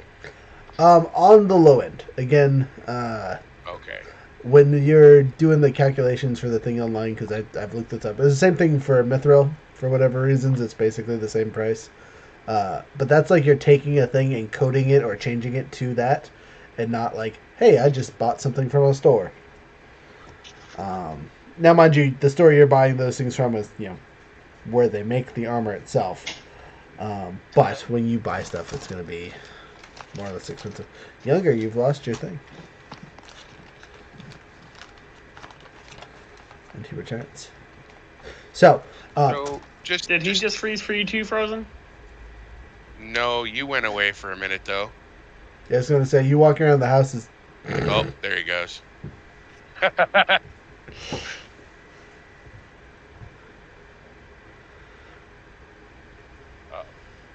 Oh no, spinning orb of death.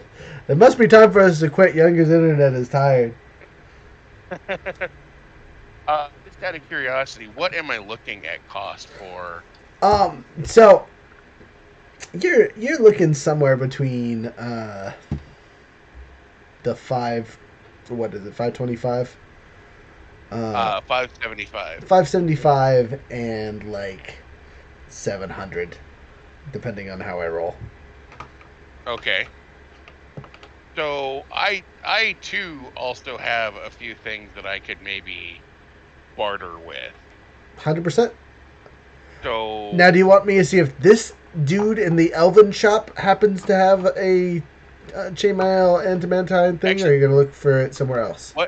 what are the chances that I know a guy? Well, you've lived here for less than a year. If you can give me a convincing how you know the guy, I'll roll with it. I mean, this is on the shore, right? No, not even close.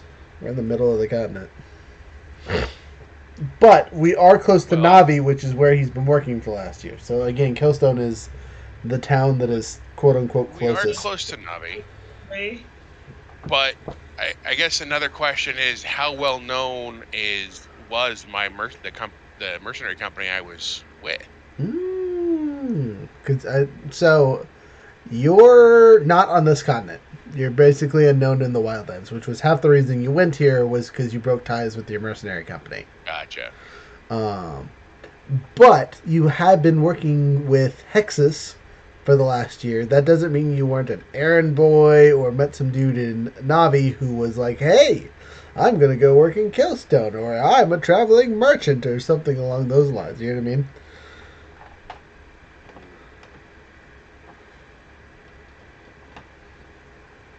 So, yeah, the likelihood of me knowing a guy is pretty slim. Okay. I mean, sometimes that happens. Like, Profi knowing a guy in the Wildlands, basically non-existent. Profi knowing a guy in his main continent, oh yeah, probably.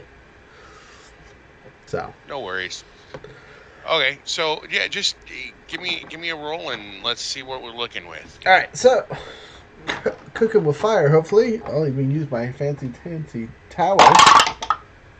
The tower has not blessed you. So, this shop specifically does not have it.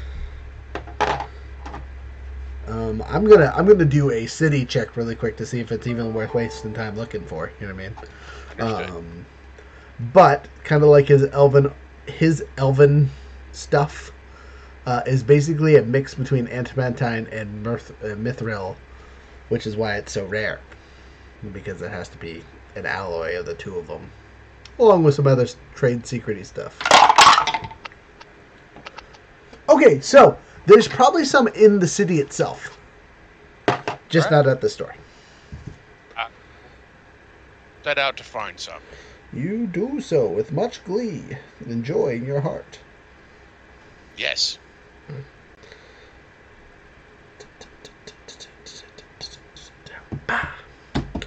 Okay. Profi. What's Profi doing? That's a real question. So we're in this elven shop, and this dude's a craftsman / armorer, right? I don't really need armor. I got my bracers. I'm wearing leather, but it doesn't actually count for my stuff because I'm wearing it loosely, so it doesn't count for armor, so I can use my bracers.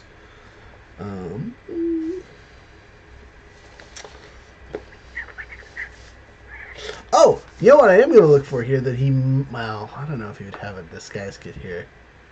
He's a craftsman, not where I was by a theater. That's what I'm going to do. Profi is going to look for a legitimate disguise kit, so this little, duos thing that we signed up as is more convincing. So, let's see how good my rolls are. Tower, bless me. Tower says 84, yes. Okay. So, there's definitely some in town. That's good. Not super surprised. How is Profi do on finding it? That's an 18 plus my 0. So, 18 for an investigation roll. Why is my investigation so trashed here? Oh, no, that's not. That was medicine. Investigation is 5. So, 23. I found a shop that sells stuff. It's actually not a shop per se. It's a small theater group performing on the streets. And I happened to ask them if they have a spare makeup kit, which is the equivalent of a disguise kit. And they say, yeah, they do. And they're willing to sell it to me for a primo price. How much are they upcharging me? This is where we want roll or low roll. The dice tower says, no, sir, you pay full price and then some. So for 40 gold, they're willing to sell me this disguise kit. And Profi goes, you can have 1 sapphire. As I hand a nice ass sapphire over. You can't see it because my computer doesn't think my fingers exist, but I'm doing the motion. I'm really disappointed. I'm sad now. What? You would see tears, but instead you see salt since I'm so dry and husky. Hey, look, I'm still using your rap job, which I'm actually writing down on my character. But that's a costume. And I'm also going to make up my face just in case. You're just going to pretend to be me and cause trouble, and then I'm going to get arrested. Yeah, I don't think I'm that good of a makeup artist. I might have advantage because I'm a rogue, but who knows? So, I have a disguise kit now. I have your rat kit. That's all Profi's going to do. That takes his time up. He makes friends with the entertainers, maybe. I do. They're nice people. I like them. They give me the basics on how to contour my lines, whatever that means. Figure out eyeshadow, which I'm pretty sure Profi would know how to do eyeshadow. He's got the Batman makeup basics. You stick your hand in the black paint, and you put it on your face and you rub. And you take the other hand and you rub, and call it good. It's actually just charcoal. It's just charcoal, yeah. So, sir, finding the armor. You want to give me a investigation roll as you try to find a store that might possibly contain it in the city. Oh. It's the same one we were just at. That's crazy. No, we confirmed that was not the case. It was not the case. Dang it. We've left your Does cool he know stuff. a guy? Does he know a guy? Does he know a guy? That might be a good question. Should always ask him. How does a nat 20 sound? Sounds like the dude knew a guy and told you exactly where to go to find that armor. That's what that sounds like. Yeah. So you go straight to the little shop. It's run by a quote-unquote dwarven friend of his, one of the people that supplies him with materials. And the shop itself actually isn't a weapons shop or a armor shop. It is a mining shop that just, they also craft other stuff for funsies on the side. And one of the more recent stuff that he'd been working on is a set of adamantine armor, specifically the chain style. So it's there, in person. What do you do? The dwarf you're talking to is a old dwarf, near death. This is probably one of the last few of his creations. Oh, man. This does not sound like it's going to go well for me. Sir, I would like to purchase your adamantine armor. Your adamantine chainmail. Be specific. I also made a shield not that long ago. Unfortunately, I am a polearm user, and shields have no use to me. Especially for the heavy ones. He lifts up his arms. You have to have the guns to lift the shield. He is very buff for an old man, by the way. He goes over to the armor, and again, this is heavy chainmail. I mean, probably double the weight of regular chainmail, if not more. And he picks it up one-handed and kind of just takes it over to you. Your strength is 20, right? Yes, it is. Yeah, so he goes over and kind of drops it, and you just catch it one-handed. And the look on his face is goes, good muscles on this one. I approve. He goes, all right. I don't mind flexing a little bit as I lift. You speak, pull a Full Metal Alchemist, and we speak through muscles. Ooh, ah, ee, His arm ah. is so big it looks like this. It's a buckler. It's a buckler. Anyway. So he can use it with his pole arm. Yes. Not out of the realm of possibility with the 20, but we got to talk about, advanced training. We have talked about that, I think. Anyway. Stuff and things. Oh, so he's going to obviously mark it up a bit. No, we lost Inger's picture again. He's probably going to leave us. No, I'm here, but I have to turn off my picture because my Wi-Fi's jacking out. Gotcha. So, he goes, look, I am an old man, and this piece of armor is one of the last pinnacles of my work. I gotta know what you're gonna use it for. You're gonna sit around, you're gonna wear it, or you're gonna display it with pride. Well, what are your plans if you acquire this armor for me? Because that'll determine how much I'm willing to sell it for you. I don't know you, so I can't really give you a discount. But, I don't also have to make a ridiculous profit either. Well, my hope is that this would be the last piece of armor I ever buy. He says doubtful, but I'm listening. But I am entered in both the single combat and team combat at the arena. And I will wear your armor proudly into that melee. And beyond.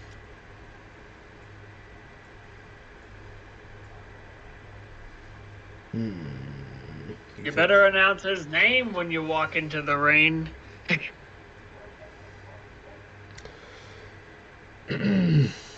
All right. I will sell it to you. 640 gold, and we'll call it square.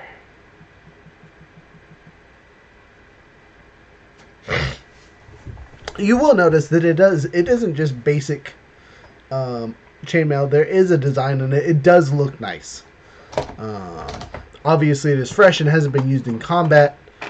And in all honesty, because of the material it's made out of, the design and beauty that has been built into this effective style of armor probably won't go away. The artisanship there will last as long as you do, basically. As long as you don't take a dragon to the chest, you'll probably be okay. I say probably. The other option is you upgrade your armor, you just, melt this bad boy down and use it for scrap. But don't tell him that. So, anyway, price, 640. I have.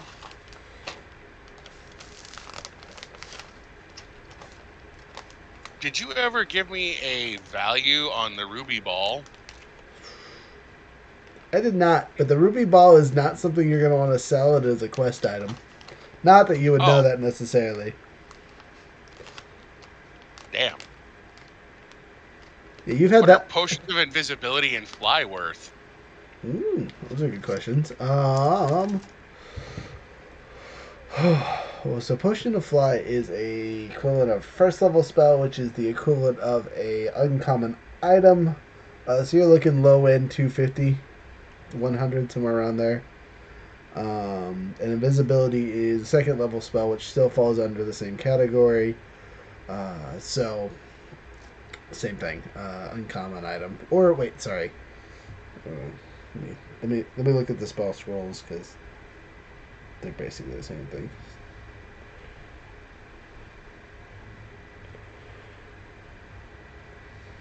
Wow, if I could spell, that'd be great. Don't give any of that.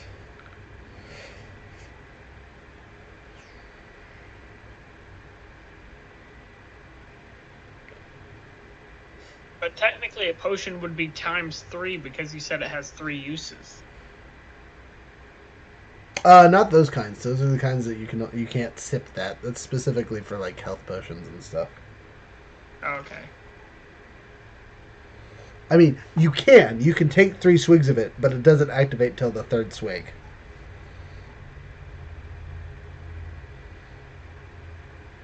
Okay, here we go.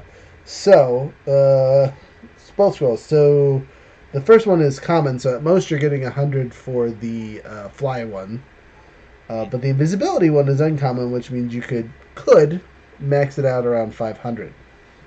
But that'd be, again, a relatively high roll. And again, those are for spell scrolls, not potions. But they're pretty close because those potions basically do spells. So I will offer 350 gold and both potions. 350 gold and some potions. So, I'm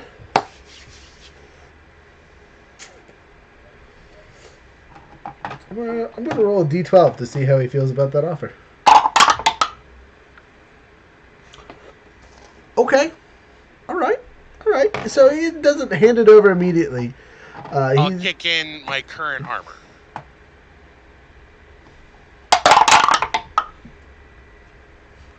He looks over and says, "Oh yeah, I'm gonna enjoy scrapping that and turning it into something actually useful." He goes, "Yeah, take it off. Let's go. Give me the stuff. Give me the gold. Give me the money. I need it." So I absolutely hand over 350 gold, both potions, and my currency. You do so. You notice him kind of like just unceremoniously toss the potions behind him. They don't break or anything, but they kind of just like thud on something. And, he takes, after the 5 or whatever minutes it takes you to de-strap your armor, he takes it and kind of eats it in the back as well, and gets you strapped into the new stuff, and it fits well. It's not magical armor, so he has to make some slight adjustments to fit your body. But this armor wasn't necessarily made for you, but it was definitely made for a big person. It was not modeled after a dwarf by any means.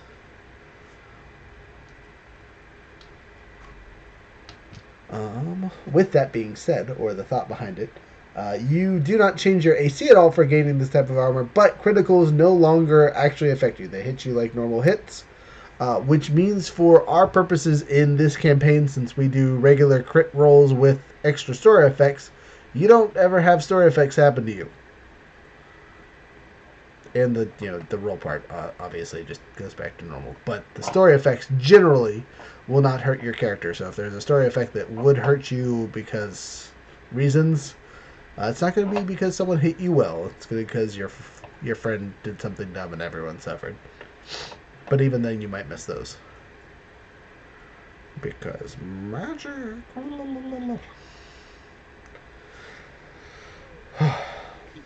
And I proudly wear it out of the shop and rejoin my compatriots. You were immediately robbed. No, just kidding. Not that you have anything to steal at this point.